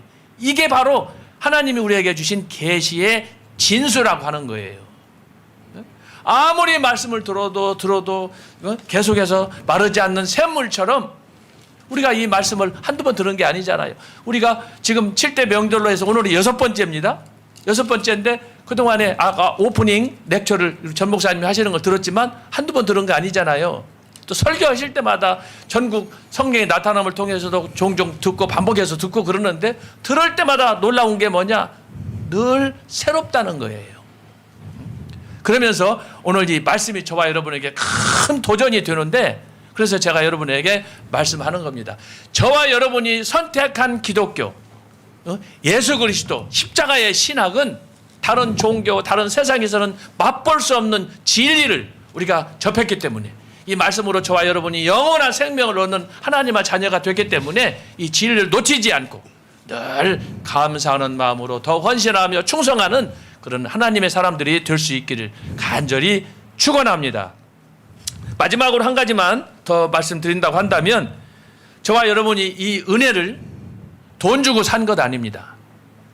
우리가 이걸 얻기 위해서 무슨 행동으로 선하게 뭘 사람들에게 많은 공덕을 끼쳐서도 아닙니다. 하나님께서 이 놀라운 그 구원의 이 십자가의 도리를 저와 여러분에게 거저 무상으로 주셨습니다. 그야말로 값없이 주셨습니다.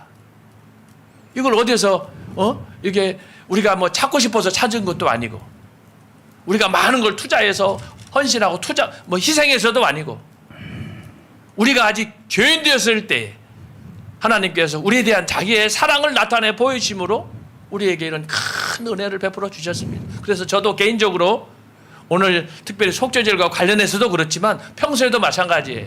가만히 눈 감고 성경을 읽다가 기도하다가 찬양하다가 또 길 가는 중에 여기저기 일을 하는 중에 가만히 하나님께서 왜 나 같은 사람을 불러주셨나. 세상에 나같이 어리석은 사람도 없고, 나같이 우두르는 사람도 없고, 나같이 자랑할 것도 없는 정말 세상에서 버림받아야 될 그런 사람인데 하나님이 왜 나 같은 사람에게 이런 은혜를 주셨나 생각하면은 어떻게 감사를 말로 다 표현할 길이 없어요.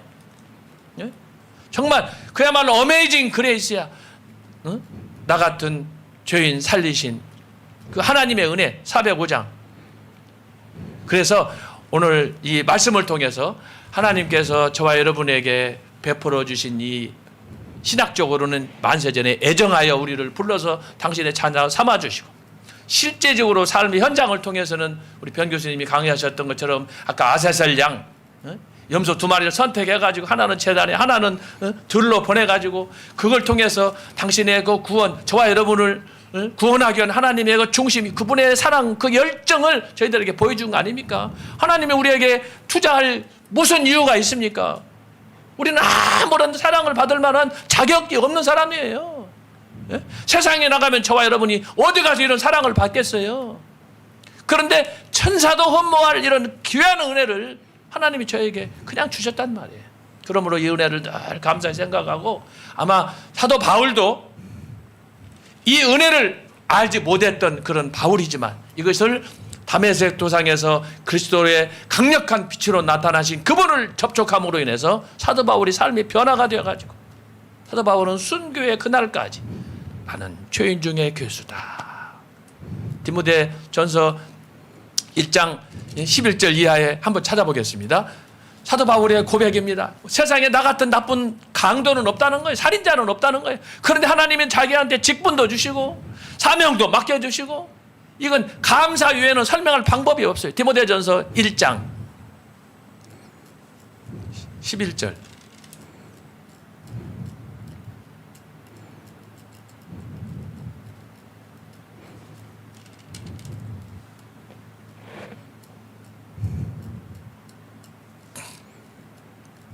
예. 자, 12절부터 읽겠습니다. 자, 이게 사도 바울의 말년에 기록된 그의 간증입니다. 자, 잘 보세요. 나를 능하게 하신 그리스도 예수 우리 주께 내가 감사함은 나를 충성도히 여겨 내게 직분을 맡겼다. 여러분, 이 한 말씀 속에 모든 사도 바울의 삶의 그동안의 역정이 함축된 거예요.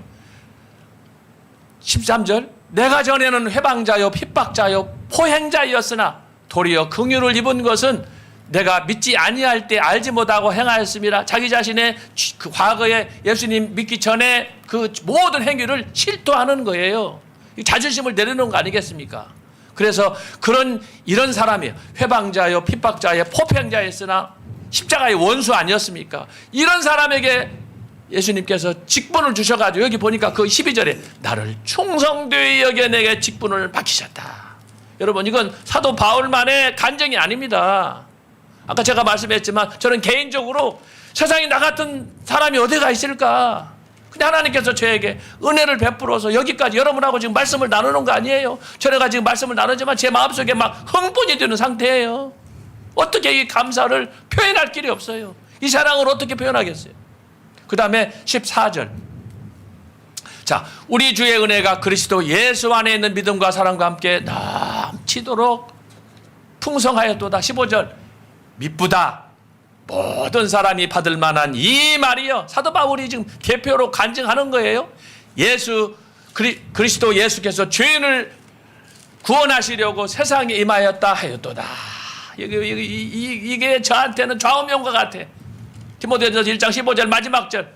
죄인 중에 내가 괴순이라. 여러분, 사도 바울만 괴수입니까? 예? 사도 바울은 다메섹에서 예수님 만난 이후에 그는 한 번도 뒤돌아보지 아니하고 오직 십자가만을 향해서, 제가 이탈리아 로마를 여행하는 가운데 사도 바울이 마지막 목배임을 당했던 그 기념교회를 제가 가봤습니다. 이야, 로마 병정이 사도 바울의 목을 쳤는데 그 목이 세 군데 떨어져 가지고 굴렀다는 거 아니에요. 근데 그 현장에, 이건 뭐 사실인지 아닌지를 모르겠지만 그 교회가 현장에서 제가 봤는데 머리가 3번 굴렀는데 굴을 때마다 그곳에서 바위에 샘물이 터져가지고, 제가 이 얘기를 들으면서 얼마나 막 마음이 흥분이 되고 눈물이 나고 말이야. 예? 견딜 수가 없는 거예요. 견딜 수가 없는 거예요. 사도 바울이 그렇게 해서 순교한 거 아닙니까? 그래서 여기서 그렇게 고백하는 거예요. 내가 죄인 중에 괴순이라. 여러분, 우리는 사도 바울에 비하면은, 사도 바울은 한 번도 쟁기를 손에 잡고 뒤를 돌아본 적이 없는데 우리는 수백 번 돌아보는 거예요. 하루에도 1000번씩 돌아보는 거예요. 진짜 믿지 못할 사람이 누굽니까? 저와 여러분 아닙니까? 예? 우리가 지금 죄인 중에 내가 교수라고 해야 될 판인데 사도 바울이 고백한 거예요. 먼저 간 신앙의 선배로. 오늘 이 말씀이, 오늘 구속사를 다루면서 왜 주님께서 휘장이 갈라지고 그러면서 십자가에서 절규하시면서 우리를 재미를 보시려고 주님이 이런 은혜를 베풀어 주셨나? 그렇기 때문에 아까 제가 말씀한 것처럼 기독교 역사 속에 수많은 종교들, 미신들이 있지만 기독교의 이 구속사의 진리는 유니크한, 다른 종교에서는 전혀 냄새도 맡을 수 없고 어떤 진수도 찾을 수 없는 그 구원의 비밀, 영적 진리를 성경을 통해서 우리에게 가르쳐 주셨다라고 하는 것입니다. 그렇기 때문에 사도 바울은 이 은혜를 깨닫고 나서, 그걸 몰랐을 때는 살인하고 사람들을 죽이고 했지만 그 진리를 깨달은 다음부터는 자기 자신을 온전히 희생하면서 죄인 중에 내가 괴순이라. 사랑하는 여러분, 저도 그렇겠지만 우리 모두 이 말씀을 들으면서 사도 바울의 고백, 죄인 중에 내가 괴순이라가 우리의 좌우명이 됐으면 좋겠어요. 이 말씀 붙잡고 좀 근신하는 성실한 마음으로 십자가의 주님을 생각하면서 사는 우리가 되어야 될 줄로 믿습니다. 마지막 16절 읽겠습니다. 그러나 내가 긍휼을 입은 까닭은 예수 그리스도께서 내게 먼저 일체 오래 참으심을 보이사 후에 주를 믿어 영생 얻는 자들에게 본이 되게 하려 하심이니라. 주님께서 우리에게 구원을 베푸신 것은 바로 세상에서 빛처럼 살도록 하나님의 자녀로서 이렇게 모범을 보이는, 그리하여 세상을 전도해서 한 영혼이라도 구원할 수 있는 제자 삼는 사역을 위해서 그렇게 하신 것 아니겠습니까? 오늘 이 말씀을 잘 생각하면서 기독교 역사 속에 수많은 일들이 벌어졌지만 오늘 기독교 성경에서 가르쳐주는 이 구원의 진리야말로 저와 여러분이 한번 잡았으니까 이거 놓치면 되겠습니까? 값없이 받은 거, 천사도 받을 수 없는 그런 은혜를 저희들에게 주셨기 때문에 이걸 잘 마음속에 간직하면서 정말 이걸 놓칠까, 잃어버릴까 하는 이런 두려운 심정으로 오늘 사도 바울이 우리에게 준 유언과 같은 메시지, 죄인 중에 내가 괴순이라, 이 말씀 속에 십자가의 신학이, 구속사의 비밀이 압축되었다고 저는 믿습니다. 이걸 가만히 생각하면서 감사하면서 오늘 변순복 교수님이 말씀하셨던 구약의 그 레위기에서부터 전개되었던 그 구속사의 비밀이 또 사도 바울을 통해서 나타났던 그런, 또 우리 김 교수님을 통해서 설명했던 그 말씀들이 하나하나, 아까 휘장 속에 거기에 보석이 박혀 있다고 그랬는데, 야, 하늘에 수많은 별들이 거기에 상징적으로 나타났다고 하는 말씀을 들으면서 제 마음속에 정말 하나님의 말씀은 정말 오묘하구나. 이거 한 말씀 이거 언제 우리가 이 땅에 사는 동안에 다 연구해서 이걸 해설을 다 할 수가 있겠습니까? 끝없는 말씀, 끝없이 솟아나는 생명의 말씀, 이 말씀만이 저와 여러분의 영혼을 살리고 우리에게 내일을 보장할 줄로 믿습니다. 그래서 저와 여러분에게 베푸신 하나님의 그 크신 구원의 은총과 이 성령의 하나님 역사하시는 모든 일들이 오늘 하나님께 감사함으로 정말 아무런 보잘것없지만 끝까지 나를 지키시고 나는 돌아서도 나를 다시 달래시고 끌어안으시고 나에게 축복하시고 그냥 주고 싶어서 애타시는 그 하나님의 마음, 독생자를 주고도 또 주고 싶어 하시는 그 주님의 아버지의 마음, 이 마음으로 우리의 마음도 열려서 사도 바울처럼 저런 깊은 하나님의 은혜의 장중에 사는 우리의 삶이 되었으면 하는 마음입니다. 주님께서 여러분들 모두에게 이런 크신 은혜를 베풀어 주실 줄로 믿습니다. 아멘. 서유한 교수님께서 또 속죄절에 관한 메시지를 나눠주실 때 실시간 채팅을 보니까요, 지연님이 죄인 중에 죄인인 저를 구원해 주셔서 감사합니다라고 또 은혜 받은 말씀을 또 올려주신 것 같습니다. 오늘 또 앞에서 이제 변순복 교수님께서 구약적인 개념으로 나타난 이 속죄절에 관해서 설명을 해주시고, 또 김철은 교수님이 신약에서 이 속죄절이 어떻게 성경에 나타났는지, 그리고 서유한 교수님께서 교회사적으로 이 속죄절에 대해서 받은 은혜를 쭉 설명해 주셨는데요. 마지막으로 정말 오래 기다리신 손원배 목사님께서 사실 이 구약, 신약의 개념, 교회사에 나타난 개념, 근데 이 7대 명제의 사실 핵심은 오늘날 살아가고 있는 신약 성도들에게 나타난 심령의 변화에 관해서 요게 이제 딱 핵심이 될 것 같습니다. 그 손원배 교수님께 요 마지막 정점에 대한 질문을 드리도록 하겠습니다. 네. 예, 제가 오래 기다려가지고 말이 좀 계속 침봉하다 보니까 나올지 잘 모르겠는데 예, 우리 말씀표 한번 올려주세요. 말씀표. 도표 올려주십시오. 도표, 말씀표. 예. 야, 우리가 유월절, 무교절, 초실절, 오순절, 오늘 속죄절 6번째 시간이죠. 앞에 네 절기는 예수님의 초림 때, 그죠? 십자에 못 박히시고 유월절에 유월절 절기 정확한 그날에 1월 14일에 유월절 어린 양으로 못 박혀 죽으시고 1월 15일 무교절 해가 지면서 무교절에 무덤에 묻히시고 그리고 초실절에 그리고 2월절 지난 안식일 바로 다음 날 제3일에 예수님 초실절에 부활하시고 1월 16일이 되죠. 그리고 승천하셔서 성령을 부어주셔서 바로 오순절까지 예수님의 초림 때에 다 이루어진 이미 성취된 절기들입니다. 그리고 뒤에 그리고 지금 한 2000년 정도가 지났고요. 시간적으로 보면은 네 절기가 예수님의 초림 때에 승천까지 다 이루어졌고 이제 뒤에 세 절기가 나팔절과 속죄일, 속죄절, 장막절이 아직 성취가 되지 아니한 세 절기가 있는데 우리가 나팔절과 장막절은 쉽게 이해할 수 있어요. 예수님 재림 때 천사장의 나팔 소리와 함께 이 땅에 이제 재림하시기 때문에 예수님의 재림에 대하여 지난 금요일 날 이미 충분히 우리가 말씀 들었고요. 또 맨 마지막 일곱 번째 절기인 장막절도 장막절, 초막절 이제 이스라엘 백성들이 이제 출애굽하고 또 40년 광야를 지나서 약속의 땅에 들어가서 이제 지켰던 이 초막절, 장막절도 천년 왕국에 대해 잘 이해할 수 있는데 계속 말씀표 그냥 두세요. 도표. 속죄절은 조금 예수님의 재림과 이제 뒤에 세 절기는 예수님의 재림 그때 왕창 이루어진 거거든요. 들어간 시작된 거고. 그래서 이 속죄절은 좀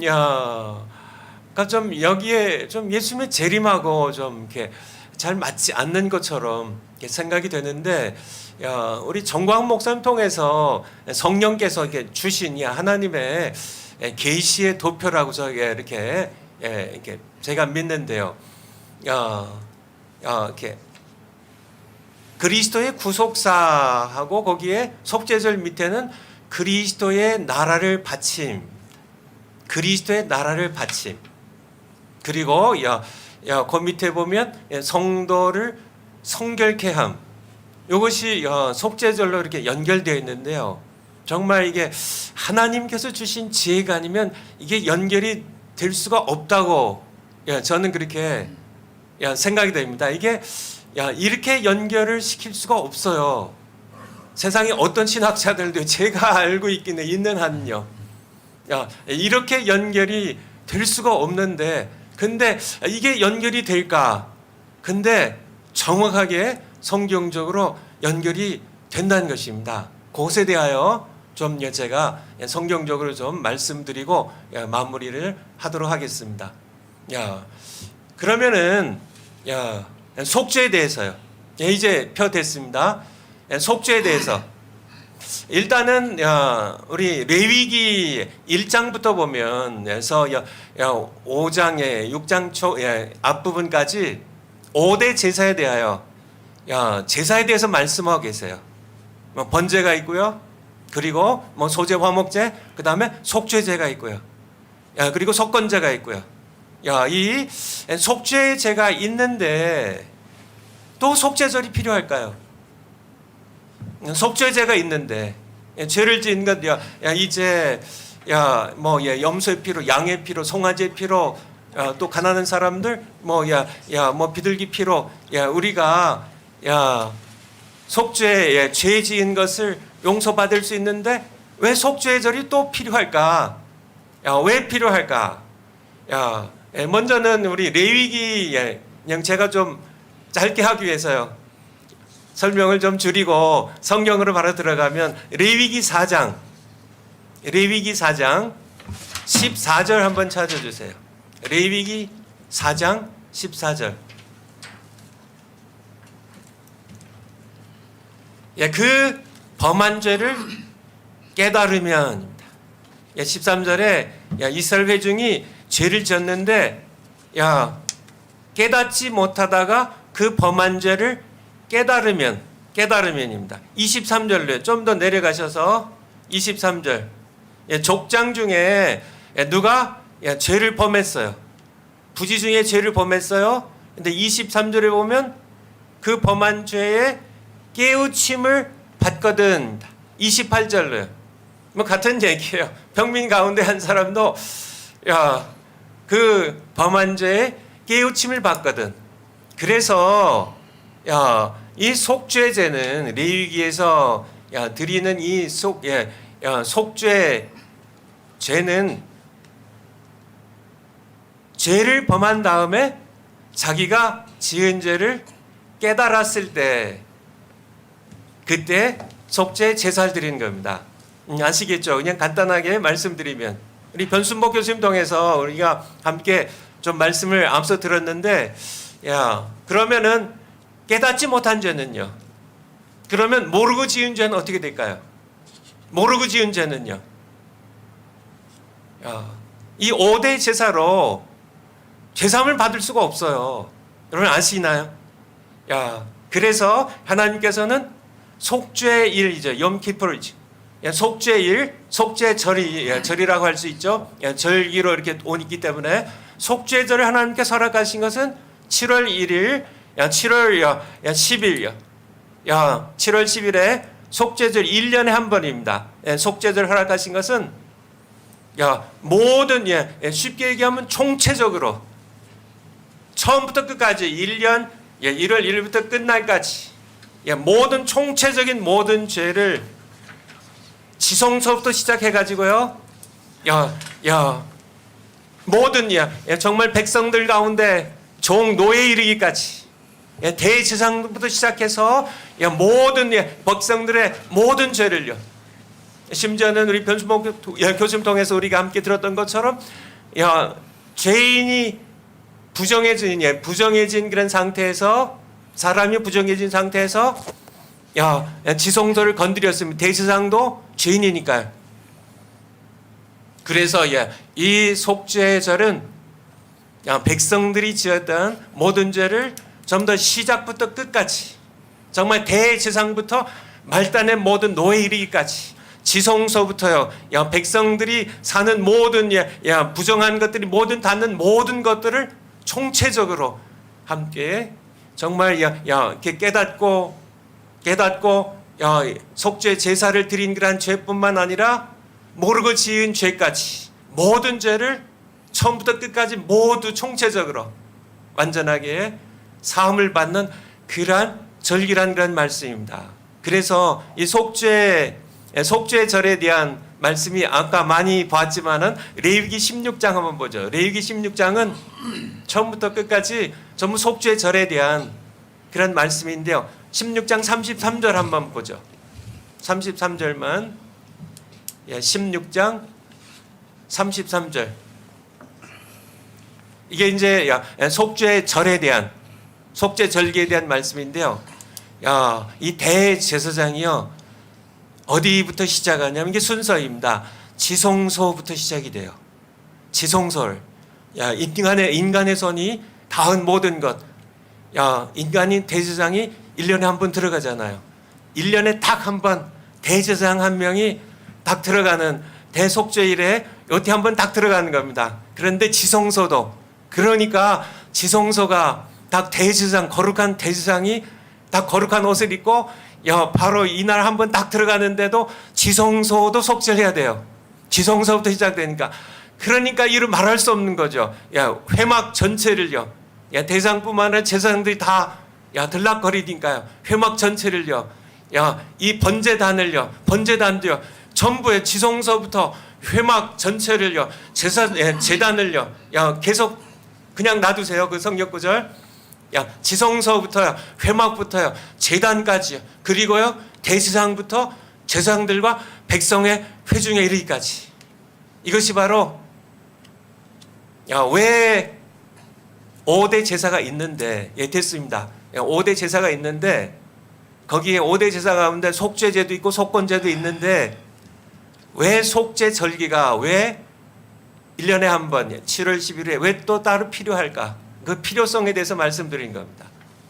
그것이 필요했다는 얘기예요. 필요했다는 얘기. 그런데 이 속죄절이 바로 예수님의 재림 때 완전하게 이루어지는, 앞서 아론에게 시작되어서 아론의 후손들의 대제사장들이 지켰던 이 앞서의 속죄절은 예표에 불과한 것이고요. 장차 예수님께서 대제사장이 되셔서 우리의 모든 죄를, 인류의 모든 죄입니다. 에덴 동산부터 시작되어 가지고요, 저의 심판날이 이르기까지 대제사장부터, 인간 대제사장으로부터 모든 이런 어린 모든 죄인들의 이르기까지, 지성소부터요, 모든 인간의 우리의 모든 부정한 손과 발이 닿았던 모든 부정해진 모든 것들을 완전히 완속하는, 종말적으로 속죄를 완성하는 그러한 바로 이 속죄절이 예수님의 재림과 함께 이루어진다는 것을 이 시간에 말씀을 드립니다. 우리 김철원 교수님 말씀하셨는데, 히브리서 9장은 속죄일, 이 속죄절과 딱 속죄절에 대한 말씀이라고 그렇게 말씀하셨는데 맞습니다. 히브리서 9장 1절부터 한번요. 히브리서 9장 1절. 신약성경 히브리서 9장 1절. 히브리서 9장 1절.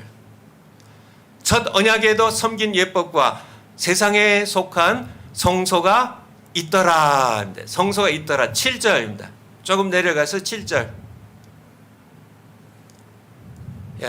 오직 둘째 장막은 대제사장이 홀로 1년 1차씩 들어가되, 이 말씀은 바로 속죄일에 관한 말씀이에요.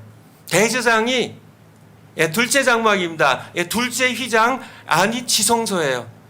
지성소는 대제사장이 1년에 딱 한 번 들어갑니다. 언제요? 속죄절에 대제사장이, 그러니까 속죄의 절에 관한 말씀임을 우리가 7절에서 볼 수가 있죠. 11절로 내려갑니다. 11절에 그리스도께서 장래 좋은 일에 대제사장으로 오사. 여기에 대속죄일에 아론의 계열의 대제사장이 1년에 한 번 인간이 지은 이 땅에 성소에, 지성소에 들어갔는데요, 예수님께서 하신 일입니다. 장래 좋은 일에 대제사장으로 오사 손으로 짓지 아니한, 곧 이 창조에 속하지 아니한 더 크고 온전한 장막으로 말미암아, 이것이 하늘에 있는 성소의 지성소를 가리키는 겁니다. 12절에 염소와 송아지의 피로 아니하고, 앞서 아론의 후손의 대제사장들은 염소와 송아지 피로 대속죄일에 지성소에 1년에 한 차례씩 들어갔어요.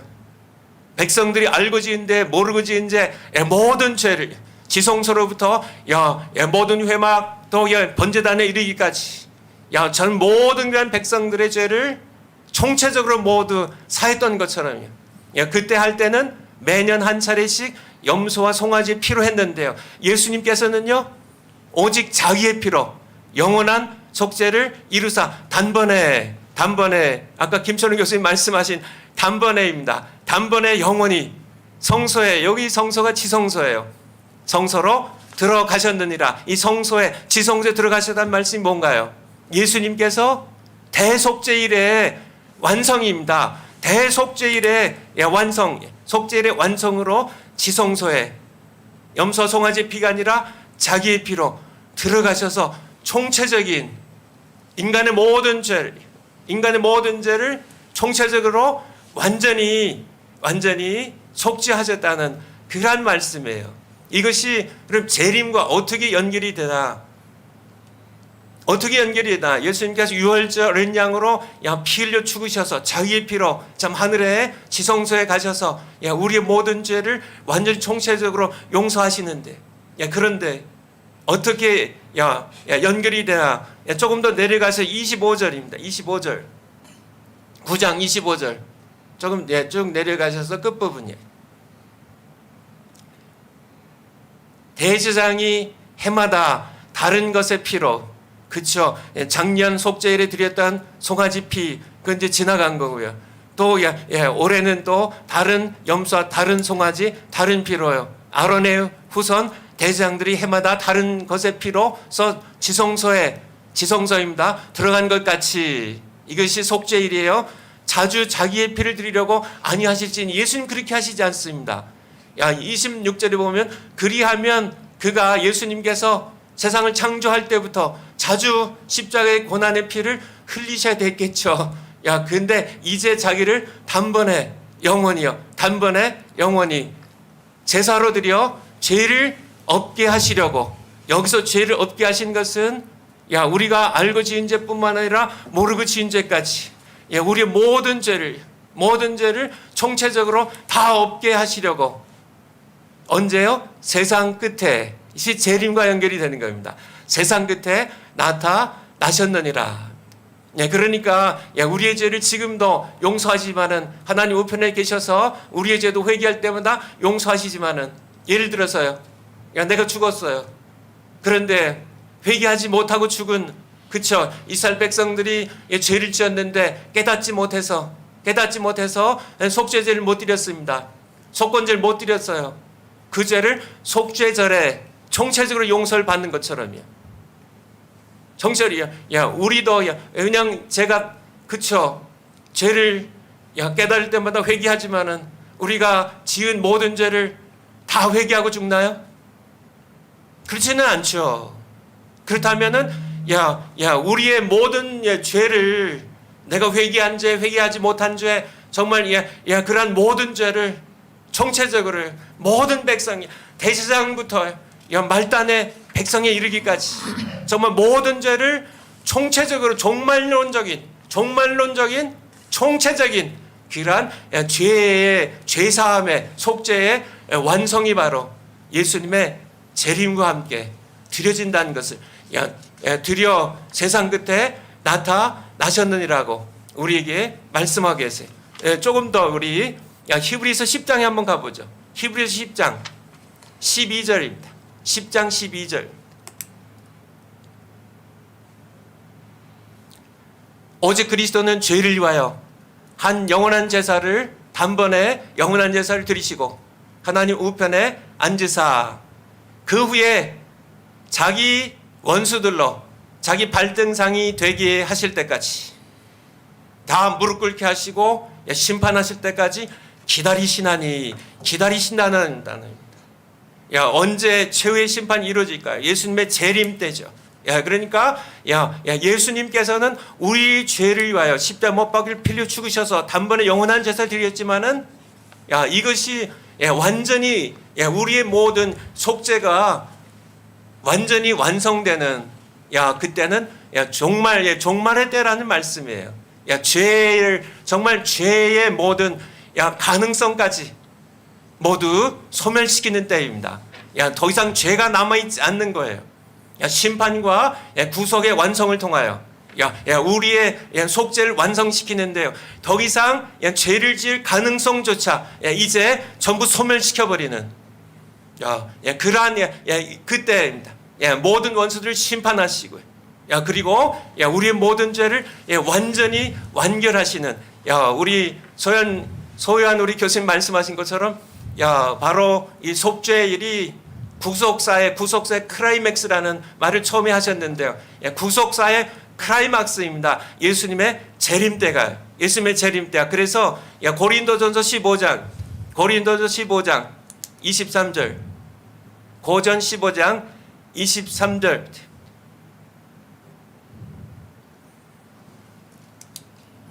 예수님이 재림하시면 예수님의 재림에 관한 말씀입니다. 이제 예수님이 재림하시면은 이제 각각 자기 차례대로니 먼저 첫 열매이신 초실절, 초실절로 부활하신 예수 그리스도요. 다음은 그리스도 강림하실 때 그에게 붙은 자요. 예수님의 재림입니다. 24절에 그 후에는 나중이니 저가 예수님께서 모든 정사와 모든 권세와 능력을 멸하시고 그의 발등상이 되게 하시고 나라를 아버지 하나님께 바칠 때라. 무슨 말씀인가요? 나라를 바로 죄인인 우리를 정결케 하셔서 말씀표에 있는 것처럼 우리를 나라로 우리를 제사장 나라로 우리를 거룩한 나라로 아버지께 바칠 때라. 바칠 때라. 바로 우리를 속죄의 완전한 정말적인 그런 완성으로서 우리의 모든 죄를 완전히 죄를 다 용서하시고요. 총체적으로 모두 다 용서하시고 죄의 질 가능성까지 다 소멸하신 다음에 심판으로 소멸하신 다음에 우리를 정결케 하셔서 정말 에덴 동산의 타락 이전처럼 무죄 상태로 다시 돌리시고 이것이 바로 말씀표에 나와 있는 6번째 절기인 속죄절이라는 얘기예요. 우리를 완전히 정말 죄를 안 지은 것처럼 전부 깨끗하게 더 이상 죄를 지을 가능성조차 다 소멸하시고 우리를 바치시는 바로 그것에 대하여 정말 여기 성경 구절에 나오네요. 25절에 모든 원수를 그 발을 두를 때까지 불갑을 왕노릇 하시리니 맨 나중에 멸망받을 원수는 사망이니라. 정말 죄의 삭신 사망까지 다 소멸시키시고요. 그 다음에 우리를 하나님께 드린다는 우리 요한계시록 5장 한번 보겠습니다. 요한계시록 5장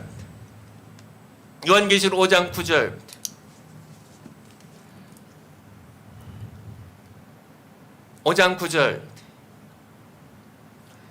너무 시간 많이 갔으니까요. 9절 끝에 보면은 우리들을 피로 사서 하나님께 드리시고 우리를 하나님 앞에서 나라와 제사장 삼으셔서 아버지께 드리시는 이것이 우리를 정결케 하셔서 피로 사셔서 우리의 모든 죄를 정결케 하셔서 다시 말씀표를 한번 가보죠.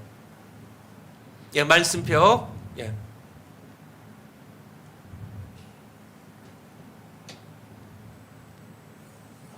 그래서 우리가 6월절 무교절 6월절에 십자가 못 박혀 죽으시고요.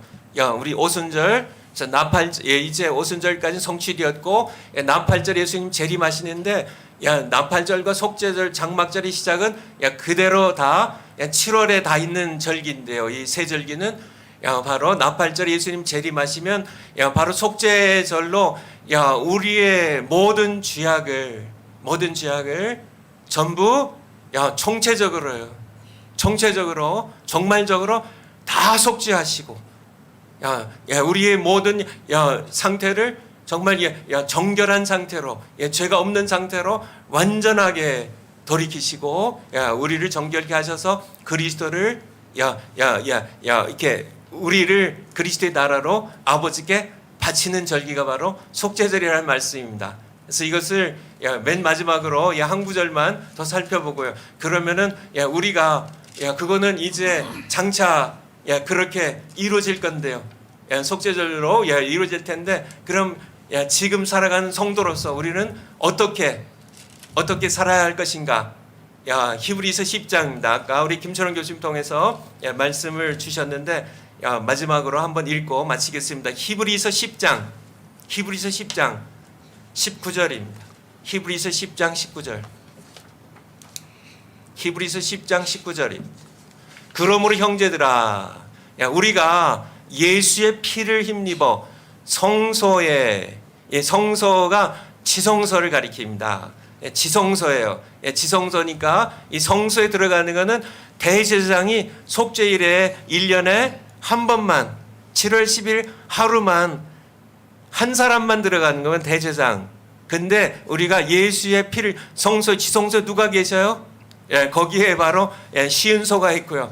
속죄소 시은소가 있고 하나님이 거기에 보좌를 삼아 앉아 계시기 때문에 임재해 계시기 때문에 그 안에 들어갈 담력을 얻었나니 우리가 들어가는데 20절에 이 길은 우리를 위하여 휘장 가운데 열어놓으신 예수님께서 자기 몸을 찢어서 열어놓으신 그런 하나님 아버지께 지성소에 들어가는 길이에요. 들어가는 길이에요. 22절만 읽고 마치겠습니다.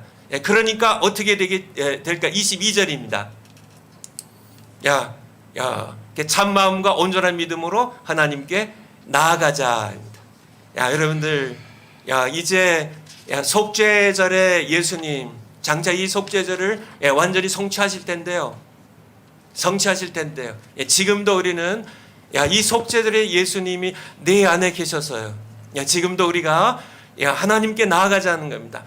누구의 피를 힘입어서요? 예수 그리스도께서 자신의 몸을 찢어서 열어놓으신 새롭고 산 길, 예수 그리스도의 피를 힘입어서 우리가 아버지 하나님께 지성소에 계신 거룩하신 영광의 하나님께 우리가 나아가자. 거기는 은혜를 베푸시는 그러한 쉬운 자가 있는 곳이에요. 아버지께 나아가는 온전한 믿음으로 아버지께 나아가는 그러한 여러분 모두 되시기를 온 마음 다해 축원드립니다. 아멘. 마지막으로 총 정리까지 손은배 목사님께서 해주셨습니다. 마지막에 우리 성도들이 어떻게 살아야 되는가, 하나님이 자정에 계시는 그 은혜의 보좌 앞으로 담대하게 나아가야 된다라는 말씀으로 이제 끝맺음을 딱 맺어주셨는데요. 그럼 오늘 교수님 네 분을 통해서 이 속죄절에 관해서 저도 굉장히 자세하게 사실 공부하면서 들었거든요. 그랬는데 아직도 사실 하실 말씀들이 더 많지만 축소해서 짧게 이렇게 해주신 겁니다. 그래서 아까 서유한 교수님 말씀해 주신 대로 정말 이게 하나님 말씀이라고 하는 게 마르지 않는 샘물과 같이 끝이 없구나. 하나님 말씀이라고 하는 것이. 그리고 또 기대가 되는 것은 다음 주가 이제 7대 명절의 마지막 절기 장막절입니다. 벌써 기대가 됩니다. 이 장막절엔 또 어떤 의미들이 있는지 교수님들을 통해서 다음 주에 또 은혜로운 또 강의를 한번 들어보도록 하겠습니다. 오늘 신학자 토크는 여기서 마무리하고요. 다음 주 이 시간 7대 명절 마지막 시간 장막절 통해서 여러분 찾아뵙도록 하겠습니다. 교수님도 오늘 시간 내주셔서 감사합니다. 감사합니다. 감사합니다.